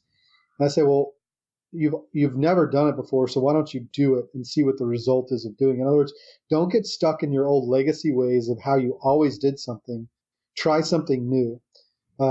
What we found, and it actually goes back to when I was custom design pools, I made, instead of doing pictures, because everybody was doing pictures of pools, I actually hired a video company and we made videos of all of our pools. And you can go to Custom Design Pools website, still exists. It's cdphouston.com, as in Custom Design Pools, thecityhouston.com. And you can see 5 or 6 videos that we've made of pools. Well, there's one particular video where the first 30 seconds of it is the pool, the beautiful scenery, and the second half of it is the kids playing in the pool, going down the slide, going on the rope swing. There was a rock climbing wall in this pool. It's just a huge pool. And I noticed that when I showed that video to consumers and clients, I got better feedback. They became more interested because they saw how it was being used. And so I took that concept over to Ledge Lounger and said, look, we're not just going to place an ad with just a lounge chair sitting in a pool. That does look cool, but let's show it being used. And I think we've kind of carried that concept all the way through. I challenge people, look at other furniture stores that exist, look at other furniture companies that exist, and you'll see that a lot of their furniture they simply don't have people in it. And is it because they're afraid of choosing the wrong person with the wrong ethnicity, or because they're afraid if they put a woman in the ad that a man's not going to buy it, or they're afraid to put a man in the ad, the woman's not going to buy it? I mean, that's why we try things, right? And I think that's where A/B testing can hold true. I'm sure y'all have heard of A/B testing, but sometimes when we send out an email marketing campaign, we might send to 50% of our audience, we're going to send this email, to another 50%, we're going to send this email, then we're going to test which email was more successful. That way, moving forward, we can try and identify what we're doing to be more successful. So always challenging yourself, always challenging what you're doing, and not just doing it the way that everybody else is doing it. Look at the way everybody else is doing it, try and figure out how to do it better. And for us, again, it's putting pictures in our ads. It's not just accepting one of our best images we've ever done. We actually spent the money before we were making good money. We spent the money to go down to Puerto Vallarta and take a picture in I think it was a $4 or $5 million house, and we hired this beautiful model and we put her in this chase, and it's one of our leading images, and it has been. And it's probably that one image has resulted in selling a whole lot of products. It's because we were willing to go big to get big results. And I think too many times people don't try and go big, or they're afraid if I spend too much money on this photo shoot, or if I don't hire, maybe I'm going to try and hire a $100 photographer as opposed to a $500 photographer. I get it. You're trying to scrap things together to get a result, but maybe you should save up for a few more months or a few more weeks and do it right. Go big. And in fact, that's one thing that I've challenged our company recently on is over time, you kind of get complacent and then you start doing photo shoots in areas that might be more convenient versus areas that are going to produce better results. So you have to continue to challenge that. And we realize, we have to continue to put fresh images out there, fresh pictures out there, keep everybody excited about our brand. And we should try and do better than what we've done in the past, not just accept a photo shoot at a local apartment complex is good enough. Why not go down to, Arizona and do something out in the desert at a really cool, unique apartment complex? Because after all, nowadays, it's not just a matter of the product in the picture. It's a matter of how awesome the picture looks, because we only have so much time. You're looking at so many pictures, and why, when you're flipping through your Instagram feed, do you slide past a picture, and why do you stop on a picture? What is it about the picture that makes you stop and look at it? If I see the everyday environment, I'm more likely to move past it. But if I see something that stands out and is exciting, then I'm more than likely to stop on it, like it, look at it, forward it, share it, do all these kind of things. So just understanding how every detail that you're putting into it, even, again, how good of a photographer you're using, understanding how all those things impact it, makes you typically take the time to do it as best as you can possibly do it versus just throw something together. I guess the advice there is don't take anything lightly. Even if it's just a simple photo shoot, even if it's, anything, really sit down and brainstorm, how can we do this better than anybody else has done it in the past? That's awesome. I think that's huge, just being resourceful. You might not have the money to, afford the best photographer, but you could sure learn to use a camera phone or a $500 DSLR camera or something and just make the very best of it, and always kind of have that drive to want to maybe hire, this photographer one day, like Jimmy. I think you've worked with Jimmy before. Yeah, absolutely. And he's phenomenal with the drone videos and all the different things that he does. He's just definitely one of my favorite photographers for sure. For sure. Well, and let me touch on that real quick, because there's a fine line, right? Like, do I want to buy a camera and go be a photographer? So how much is the camera going to cost me? What do I need to learn? Like Brett Abbott with a marketing company out of Austin, he does a lot of pool builder stuff, right? And when I went out and bought a drone when I was a pool builder, and I started taking pictures of my pools with the drone, right? Well, that 30,000 feet elevation looking down at a pool straight down, that picture is really not that interesting. But where the drone is really great is when we get 12 or 13, 14 foot up and we shoot it from an angle looking down. That's a really good picture, and it looks great.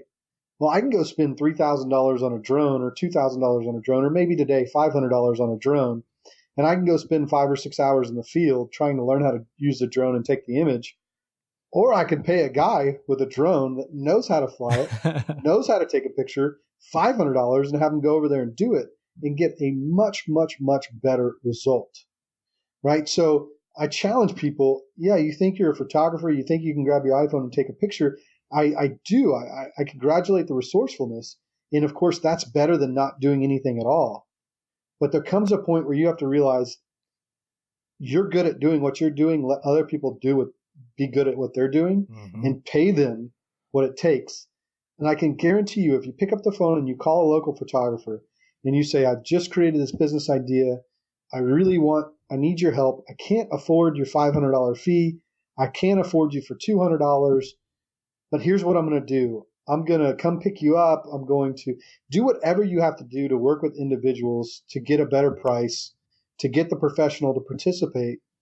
And even if you tell them, hey, look, just let me know in the next month or two when you get an opening.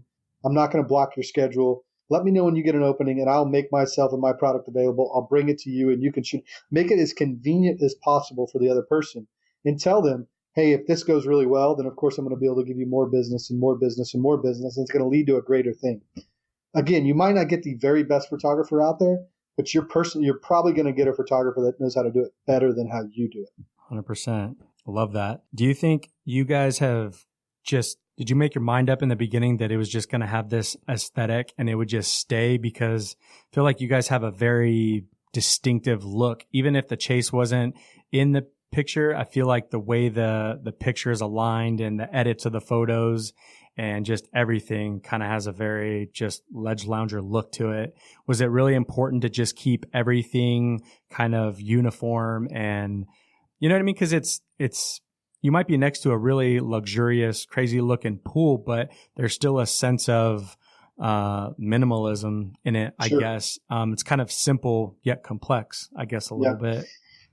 That's a real tricky thing. So first and foremost, what's important is you understand that you got to have a brand identity, right? And you say, I'm only going to accept things that fall into this criteria, whatever that criteria is, and that's how we're going to represent our brand. Oftentimes some of my salespeople want to just, because it's convenient and easy, share a photo that they received from a client with other people. I'm very cautious to allow salespeople to just go send out any photo they want. Our marketing team now in-house, we have 3 people on marketing team, 4 people on our marketing team. JC, our marketing director. Y'all been working with Chelsea. She's done a great job with social media and PR. Chelsea's awesome. We have a graphic designer in-house now, and we have our own web developer in-house now. Wow. These are critical things. A lot of people say, well, man, you're not necessarily a big enough business to have an in-house marketing staff. Brand for us, because we're a lifestyle brand for us is so critical that if I rely on anybody outside of our business to do it, they're not going to be fully aware of what it is we're doing and pay 100% attention to it. So if I go hire a media agency that's working with 15 other companies and we're just another company, then how in tune to what we're doing in our brand are they ever going to be? Right. So that's where It was one of my first, one of my first 5 hires. I hired JC, our marketing director, and she owned it. I mean, she owned it, and she acted like she was the owner of the business, and this is her brand, and she's going to make sure that it's her baby. And every day she's going to focus on it and make sure that it's on track. So by hiring in-house, we've been able to keep our brand tight and focus on doing it the right way. When you outsource it, commonly you'll just do things just to get them done. You'll make decisions we just need to get this done. Let's just get it done. So we're going to use this picture as opposed to this picture. Or we're willing to sacrifice. We don't want to sacrifice here at Ledge Laundry. We want to make sure that everything we're doing is quality and it's held to the highest standards. So we can do that when we have more control over it because it's in-house versus out-of-house. That's awesome. Is it difficult to choose what photos you're going to share? Because I feel like you see Ledge pieces all over the place. There's some really amazing hotels with great views and different things like that. Is it difficult sometimes to pick and choose what pictures you're going to use for social posts? Sure it is. I mean, we always ask ourselves, are we using the same photo too often?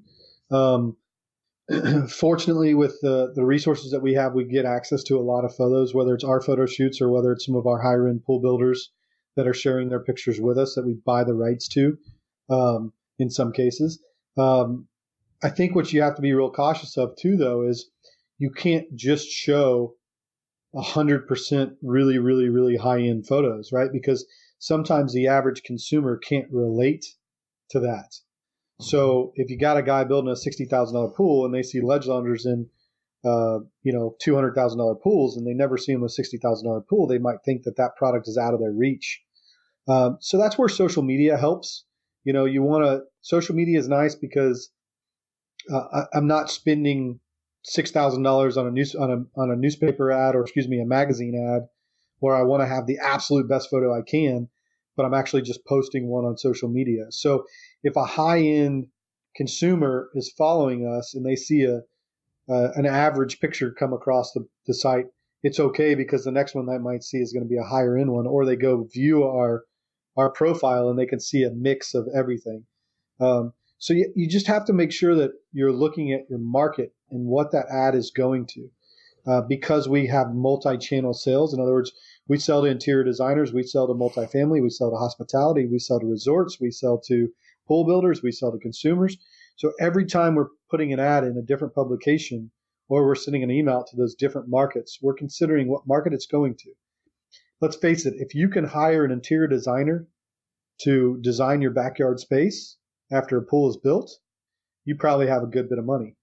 Therefore, we're going to make sure that the ads going to that market have a great, great, great appeal. Whereas in other markets, if we're going to the multifamily market, we want to make sure that, we don't want to use just the absolute highest in apartment complex because the majority of apartment complexes are not absolute highest in.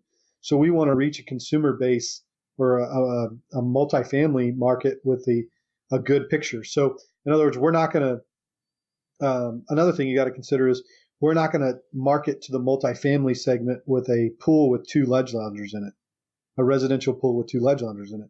We're going to choose a commercial pool with 30 ledge loungers on the tanning ledge and a lot of patio furniture in the background. We're going to have to make sure that we tailor the content in the ad to the individual market. And I think that's one thing we've done very well since the start. Very good. Agreed. And know that it's a big piece now, and probably has been for a little bit, for the ledge pieces to be used for a lot of builders in their main photo shoots. Because I see a lot of high-end builders now, and there's something about seeing that piece in the pool. Might not be somebody in the pool, but you take it a little bit more seriously, and you, in your mind, you think it's a luxury pool by just seeing that piece and just a beautiful pool. One of our, favorite builders out here and good friend, Jeremy Noggle with Premier Paradise, a lot of his, very unique pool builds have ledge loungers in them. And we freaking love seeing them every single time. Yeah, we certainly do too, of course. And we appreciate Jeremy supporting our brand. He built some absolute fabulous work, and it is exciting to see it. In fact, I still get excited when I see him post some stuff and it's got 3 or 4 of our 5 of our products in it. You're absolutely right. I mean, look, anything fresh, any new innovative ideas are always going to catch people's attention, because we've been looking at pools for probably 80 years now. I think, 1920s, 1940s. And they've been the same thing for a really long time. And we're breaking the surface of the water. We're introducing something fresh that some people still haven't seen, even though our brand's been around now for seven years or so. There's still a lot of people out there that don't know that ledge lounger exists, and we're excited to continue to grow in that market. And we appreciate all the pool builders that post pictures with our product in it. It's pretty genius if you think about it, that almost a big marketing piece of your business is other people doing it, where they buy your furniture and they can't wait to take photos of it to share. And that's pretty much really good brand awareness, because seeing one of Jeremy's pools with a ledge lounger on it, it's only doing, good things for your company. I mean, obviously for his as well, because obviously you have a picture of this amazing pool and design, but having that piece in it, I mean, it's really cool, because it might be a picture that doesn't really have your aesthetic, but the word is getting out, because sometimes we think that way, where we're like, I wouldn't have posted that, but that's going to do us good, because they're talking about it, and it's just kind of, and it's positive, it's nothing negative about it. It's just not something that ties in with our color scheme and aesthetic, and it just doesn't have all the things that we need. But it must be really cool to develop something that other people can almost market for you. Absolutely. It's kind of like, do y'all have the Yeti brand, the coolers? Can't afford it yet. But we can't afford it. I don't mean personally, but in the market. I mean, the Yeti's out there, and it's amazing that what makes people wear a hat that has the word Yeti on it. Right. Like what inspires them to do that? I mean, it was an ice chest, right? Mm-hmm. People have Yeti stickers on the back of their cars, and it ultimately is their branding. They're associating themselves to a rugged wildlife. You look at Yeti's ads now, and they are, pictures of a rock climber climbing a wall with a Yeti backpack on, or pictures of a hunter, or a video of a hunter with a Yeti ice chest in the back with his, game or his catch in the ice chest. That's where this brand awareness is so strong. And, it's just like, how many people put Apple stickers on the back of their car when Apple was a cult? But the hard part is how do you keep that going? You don't see nearly as many Apple stickers on the back of vehicles today than you did when Apple first started, because everybody thought, man, I'm a part of a unique brand here, and there's not everybody doing it. So the challenge is always, how do we keep all this stuff going? How do we continue to innovate and continue to strive? A lot of times what happens is businesses are bought out, and all of a sudden it becomes all about generating revenue or generating profit versus really taking the time to keep people inspired and keep innovating and keep the brand going. So that's one thing we're always aware of here, and we want to make sure that we approach very cautiously, but we are focused on continuing to develop our brand. And we certainly want, just like you are today, we certainly want more people wearing hats with our logo on them. So we want to continue to inspire them. Thanks, Chelsea. And that starts all the way back at innovation, right? Yeah. Most definitely. Well, congrats on all the social media success. And it's just been a really cool movement. And there's not too many brands that are kind of have that lifestyle vibe to them, but you've done a really good job at keeping that up. Thank you. But I have one question. So you came from the Dallas news, right? How did you, because a lot of people I don't think can do this, is go from print to a whole entire mind shift into this whole social media challenge? Because, a lot of people that are still doing print still want to do print. They don't understand the value, or they're not willing to change or adapt, like you guys have been, or you have been personally. It sounds like you've kind of taken every experience and then brought it to where it is now. But how come you were so open to making those changes and moving, going along with the movement as opposed to staying stuck in that old way of thinking? You went to the internet back then. It wasn't necessarily probably. Social media. Well, so at LSU, we had 27,000 copies of a newspaper, 12,000 copies of a newspaper that went out every single day. And we sold print media there. Now, in a college environment, I think newspapers will continue to be successful because you have such a captive audience. In a big world media environment, newspapers can, Houston Chronicle, Dallas Morning News, will these other papers continue to be successful? No, not as much, because you really have to go out of your way to grab it. And people just simply aren't, in a class, in a college environment, you're sitting at a desk before you're trying to kill time before your teacher walks in. I'd love to see what that environment looks like today with social media, because I'm sure they'd rather look through their Instagram feed or their Facebook feed well before they're going to read a newspaper. But I think, to answer your question more broadly, it's more a matter of just being open to education and growth. I think a lot of people that, to your point, sell media still today, sell newspaper media or print media, versus trying to go catch the times of the, virtual world, or shall I say the digital world. It's because they're afraid of change and they're afraid of learning new things. They're afraid of failure. Now, it's ultimately their fear of failing that is going to result in their failure. Mm-hmm. Because they're not willing to learn what the next coolest thing is, or educate themselves so they can diversify their product. I think too many times people are afraid because they think that if I change, I'm going to have to always be different.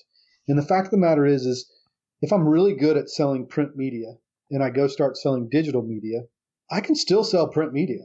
Why don't you just offer a solution to your client that is both? And then eventually you'll become so confident and so comfortable in print and digital that you'll start forgetting about print. Too many times people think, I got to wake up one day and make a change. No, that's not the case. Again, every day make 1%. Over 100 days, you'll realize that you just made a huge change, and you didn't even realize it was a huge change because you did it over such a period of time that you're comfortable with it. And hopefully we can talk about this at a later date, and I'd love to be on the podcast to talk about it, but it's the same thing with charging for designs for pool builders, right? And this is obviously a much bigger conversation than this, but people are so fearful in charging for designs because they think once I start saying I'm going to charge for designs, that means I have to charge for a design every time I walk through the door. And that's not the case. The first time as a designer I ever charged somebody for a design was because the guy was pretty much but he was an asshole, and I didn't want to do his project anyway. Right. So if I lost the job, I didn't care. So I had the confidence to try and charge him. I charged him, and unfortunately he accepted. And then I had to be paid by an asshole to design a job for an asshole. But again, I was willing to take the chance on that one because I wasn't afraid of losing the job, because I really didn't want it anyway. Right. So I think it's being open-minded, and it's applying the new ideas and the new concepts at a point in time in which you're comfortable doing it, giving things a chance to be successful versus just ruling it out altogether.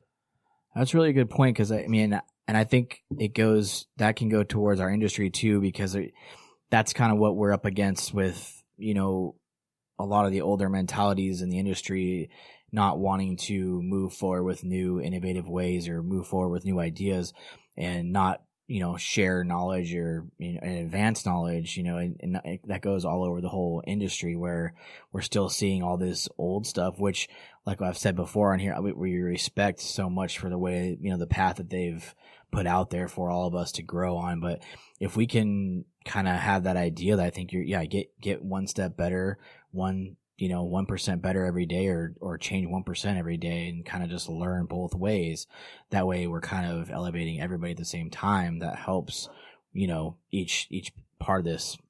And it is really far behind in a lot of ways, a lot of our industry is behind. So it would be a cool idea if people could just take that mindset and say, I'm going to try one new thing a day and see what happens, try to do a little bit more today than yesterday, and kind of, maybe there is something to this whole, new movement. Sure. And what I think everybody needs to realize is if you've gone out into corporate America and then you come back into the pool industry, and not that the pool industry isn't corporate America, certainly there's some big pool companies out there, but we're in an environment where 99% of the people around us are not so excited about innovating and growing. They're happy doing the same thing they do every day. So when we say, hey, you only have to become 1% better every day or 0.1% better every day to be successful, it's because the people around us aren't. So now let's compare that to going into the technology industry. They don't get the luxury of being 0.1% better every day. They have to be 100% better every day, or else they're going to get run over. Mm-hmm. Right? So how lazy, in a way, are people in our industry that they're not willing to grow 1% a day, or for the sake of the conversation, just a little bit every day. It is. I challenge anybody in our industry that says it's hard to stand out or it's hard to do things better than anybody else. That's just simply not true. We do too. All you have to do is try and want to get better. And if you simply have that mentality and you actually do it, you're going to end up better than a large percentage of your competitors. Mm-hmm. Absolutely. That's really cool. I think, one of the biggest, examples of that is like the Auto Trader. I mean, my dad worked there for like 15 years, but, it's no longer an actual magazine. They took that idea and somebody said, hey, let's try this internet thing. And now it's 100% internet, and Blockbuster did the opposite. So Blockbuster had the idea. Blockbuster could have been Netflix and they didn't, that's both those are really big, good examples of that, Whoops. But the Auto Trader is 100% online. And they used to have these huge facilities I used to go to as a little kid. My dad would bring me to these huge manufacturing plants where I see all these magazines being put together, and now that doesn't even exist. They're just 100% online. But the concept has to stay the same. Yeah. It's just the way that people digest it changes, just because if your thing is education, doesn't have to be print, doesn't have to be podcast. You just have to change with the times, and it's usually a soft transition. You know what I mean?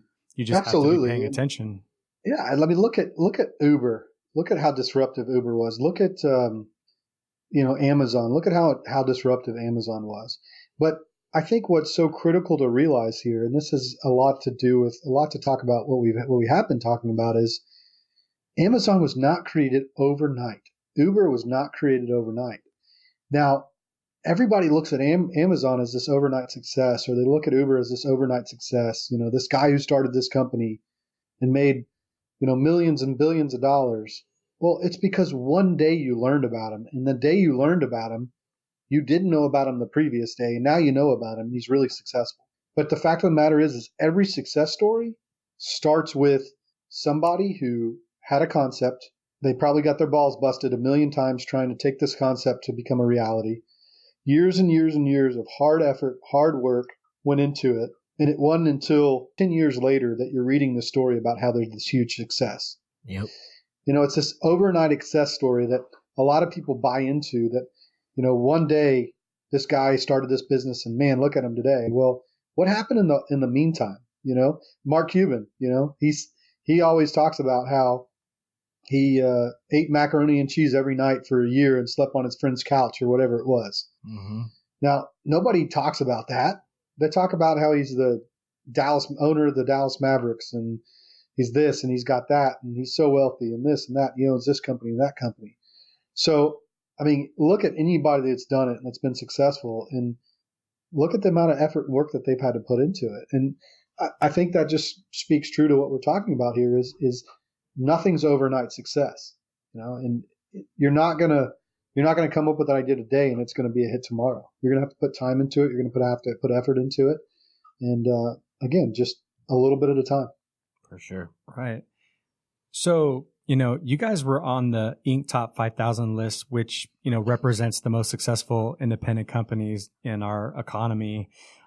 This was, I'm sure a huge honor for you guys. And I remember when we even saw it way before we started Pool Chasers, we were just really excited that, somebody in our industry had been a part of this. And we, read Inc. on digital and follow them on the social platforms. And just to see Ledge Lounger be a part of that was just really cool.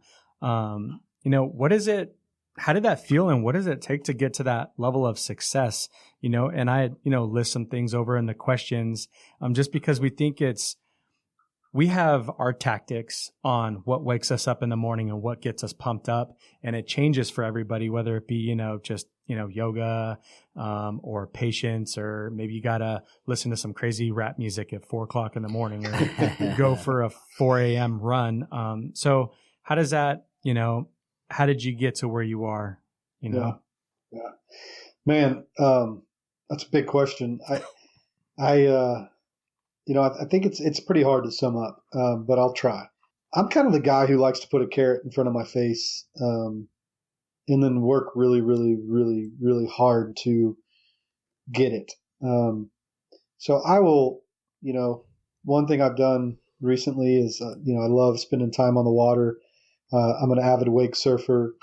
In fact, sometimes I wish I could move to a climate that's hotter all year long so that I can be able to go out on the boat every weekend, because that's really what energizes me, is getting in the boat, and I just forget about work, right? So I went out and bought a Nautique. I'm not recommending people do this, but it was probably really before I could actually afford it. Of course, today anybody can get loans for anything, it seems like, but I knew that if I wanted to make sure that I kept this thing, I was going to have to go bust it, because now I had a monthly payment that I had to make. And, again, that's an example of put that carrot in front of my face and making sure that I'm working hard to be able to achieve kind of this lifestyle or this thing that I put in front of me. A similar deal. I bought a piece of property, at some point where I could, and my goal was to be able to build a house on it. Didn't build a house on it. I ended up building out a barn, and I have kind of a barn house, but I certainly reached my goal, and now I get to live on this little piece of property that my wife and I and my kids love dearly. So I think constantly setting goals for yourself, but putting things in front of your face, ideas that I want to achieve this or I want to achieve that. Now, certainly you have to have business goals, but you have to have personal goals too to drive the business goals. It was explained to me really, really well, and I certainly want to share this because it had a great impact on my life. And I was at an entrepreneur forum one time that Morgan Stanley was putting on, and a gentleman explained it this way. He said, "What's the definition of being a success as an entrepreneur?" And that was the question that was posed to him. And he said, I can sum up that a lot like this. You climb in a mountain, and from the ground, from zero elevation, you look up, and you see the peak of this mountain at 8,000 feet. And it's pretty steep. And you climb, and you climb, and you climb, and you are exhausted. By the time you get to 7,500 feet, you're just dead tired. But you're getting a whole lot of inspiration because you only have 500 feet to go. So you get up the other 500 feet, and now you're at what you thought was the top of the mountain, 8,000 feet. And then you turn around and you realize that from zero elevation, you couldn't see the other peak on the other side of the mountain. And the mountain's not 8,000 feet, it's 10,000 feet. And you are absolutely exhausted and you're dead tired, but now you realize you got 2,000 more feet to go. And then you get to that 10,000 foot peak, and all of a sudden there's another peak that you didn't see. And it is just a never ending mountain. That is business. That is entrepreneurialism. That is starting your own business, because if you're ever going to settle for a peak, your business is going to fall apart. Your business is going to die. If you're ever going to stop innovating, if you're ever going to stop pushing, if you're ever going to stop inventing, if you're ever going to stop growing, you have to keep going. You have to keep climbing. You have to keep looking for that next peak. Because if you don't, again, you're going to be gone. And then what are you going to do next? You know, I think a lot of people have this idea in mind that they're going to build a business one day and then they're just going to sell it. If you build a business thinking you're going to sell it, it's never going to be as great as what it would be if you build a business wanting to stick with it long term and growing. I'm not saying that you don't sell when the time's right, but certainly you don't have that in the back of your mind all the time. It'll hamper your growth. So you've got to want it. You've got to be willing to drive it. And you've got to be willing to work hard for it. And if you're not, then, I mean, that's why not everybody owns a business. That's why not everybody starts a business.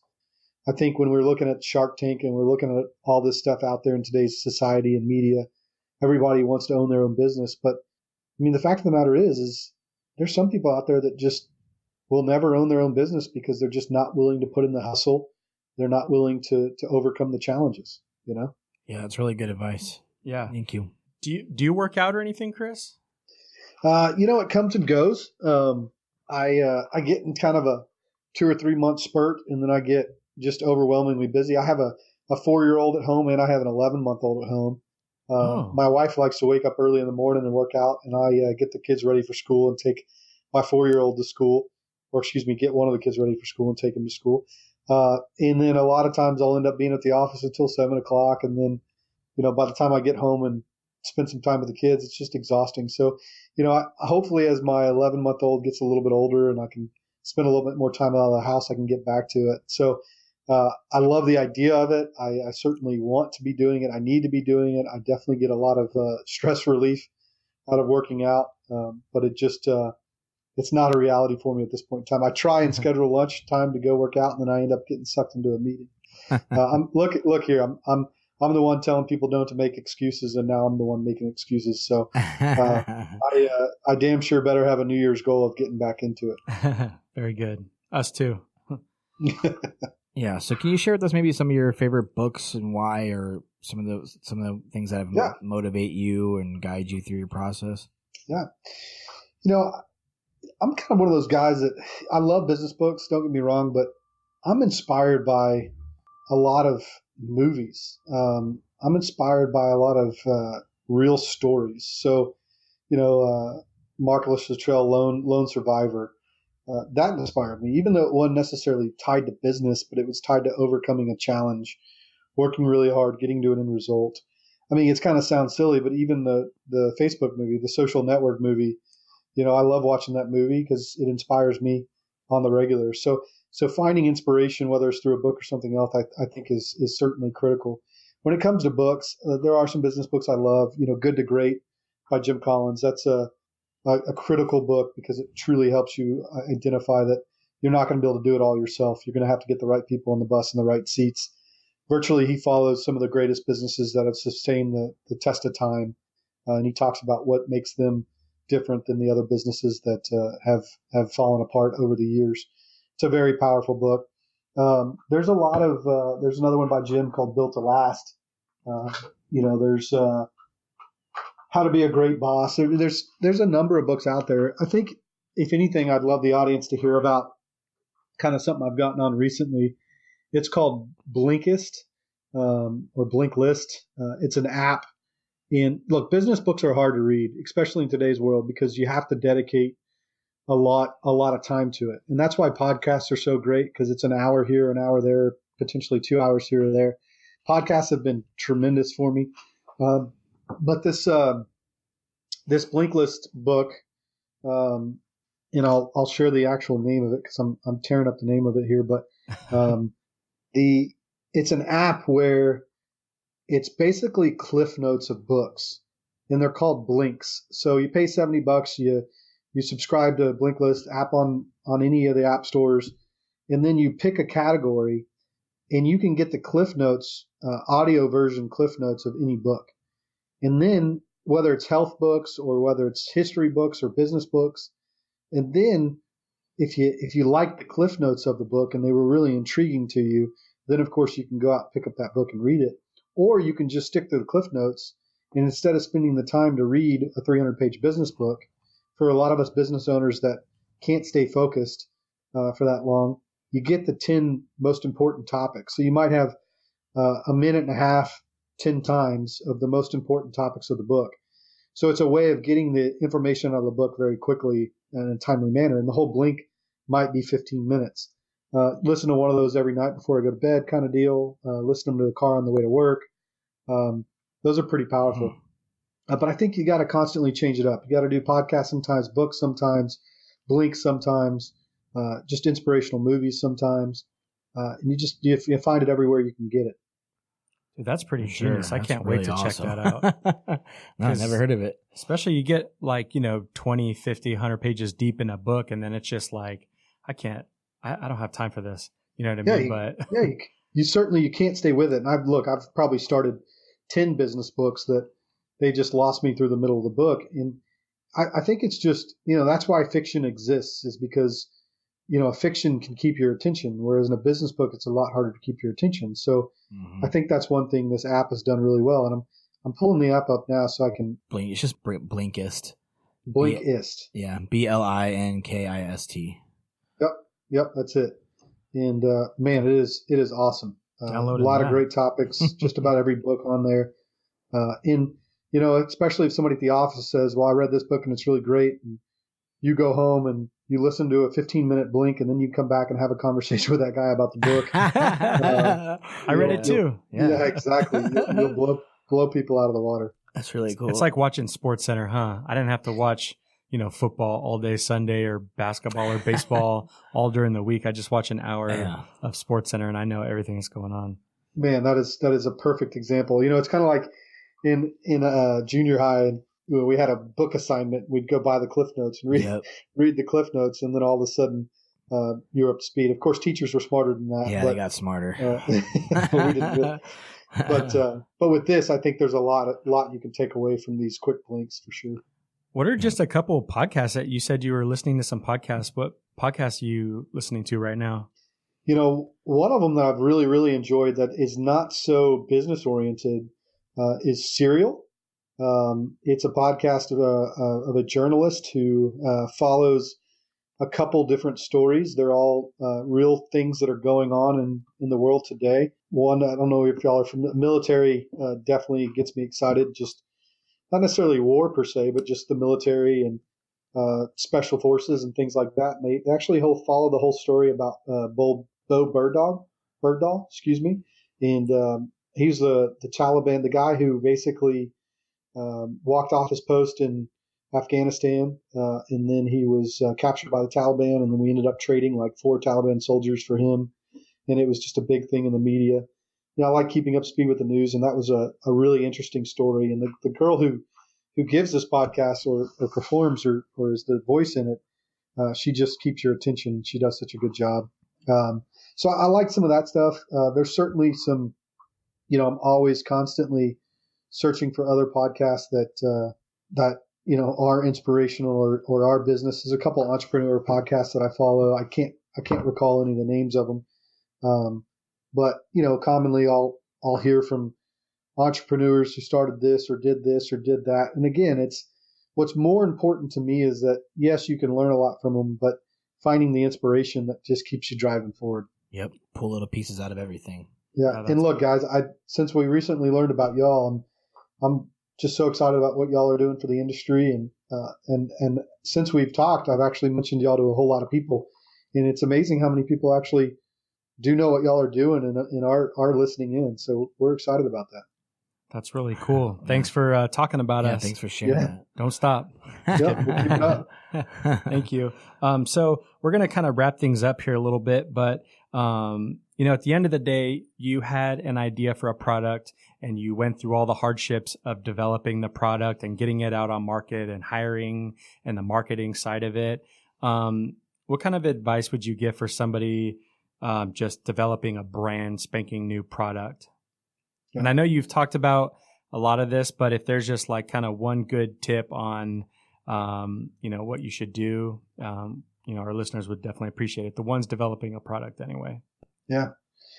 Well, let me try and I've been long-winded on a lot of these answers, but let me try and, I guess, summarize a few things here. Number one, don't be afraid to ask for help.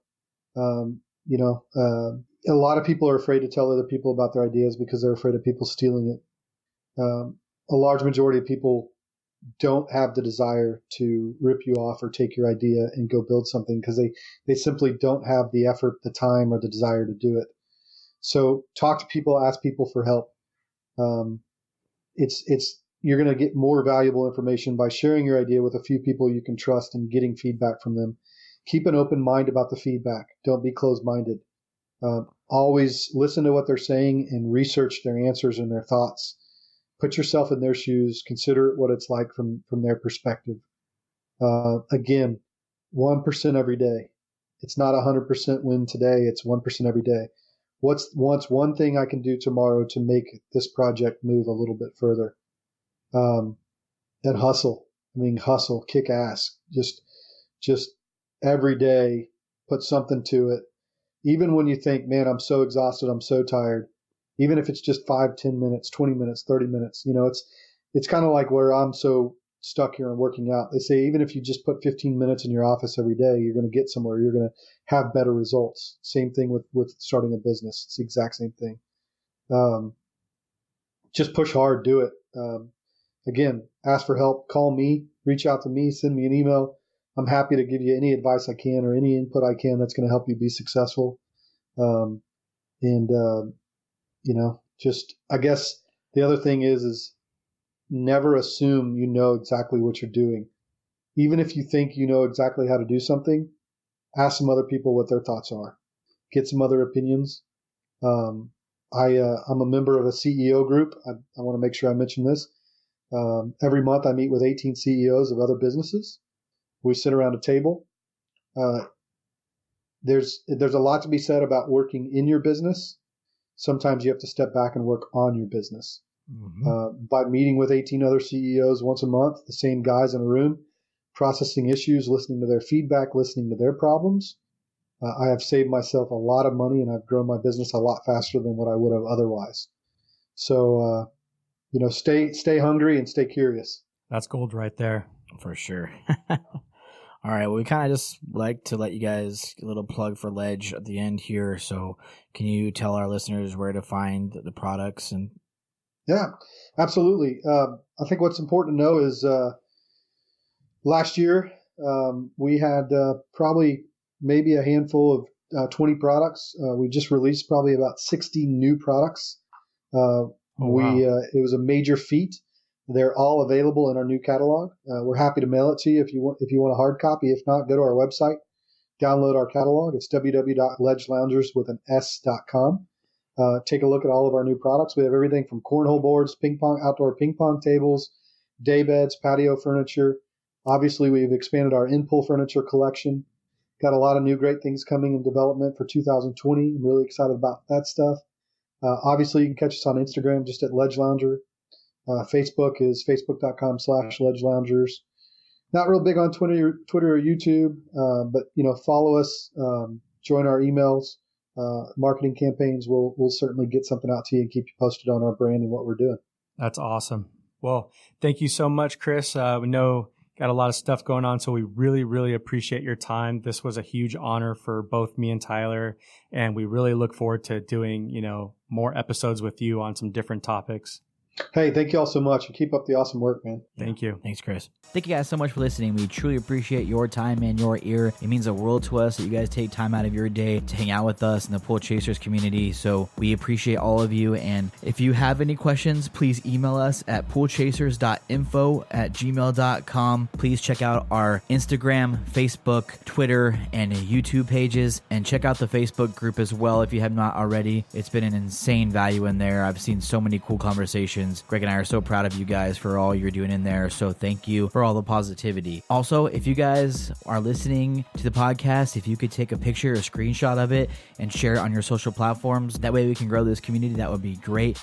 Tag us in it so we can say thank you as well. And if you got any pictures of you wearing the Pool Chasers mixer hats or any of the other swag, it would be awesome to see you guys in it. So take a picture, tag us, and we'll try to reshare it. Also, it would mean the world to us if you guys could go to Apple iTunes, leave a review and rating for the podcast.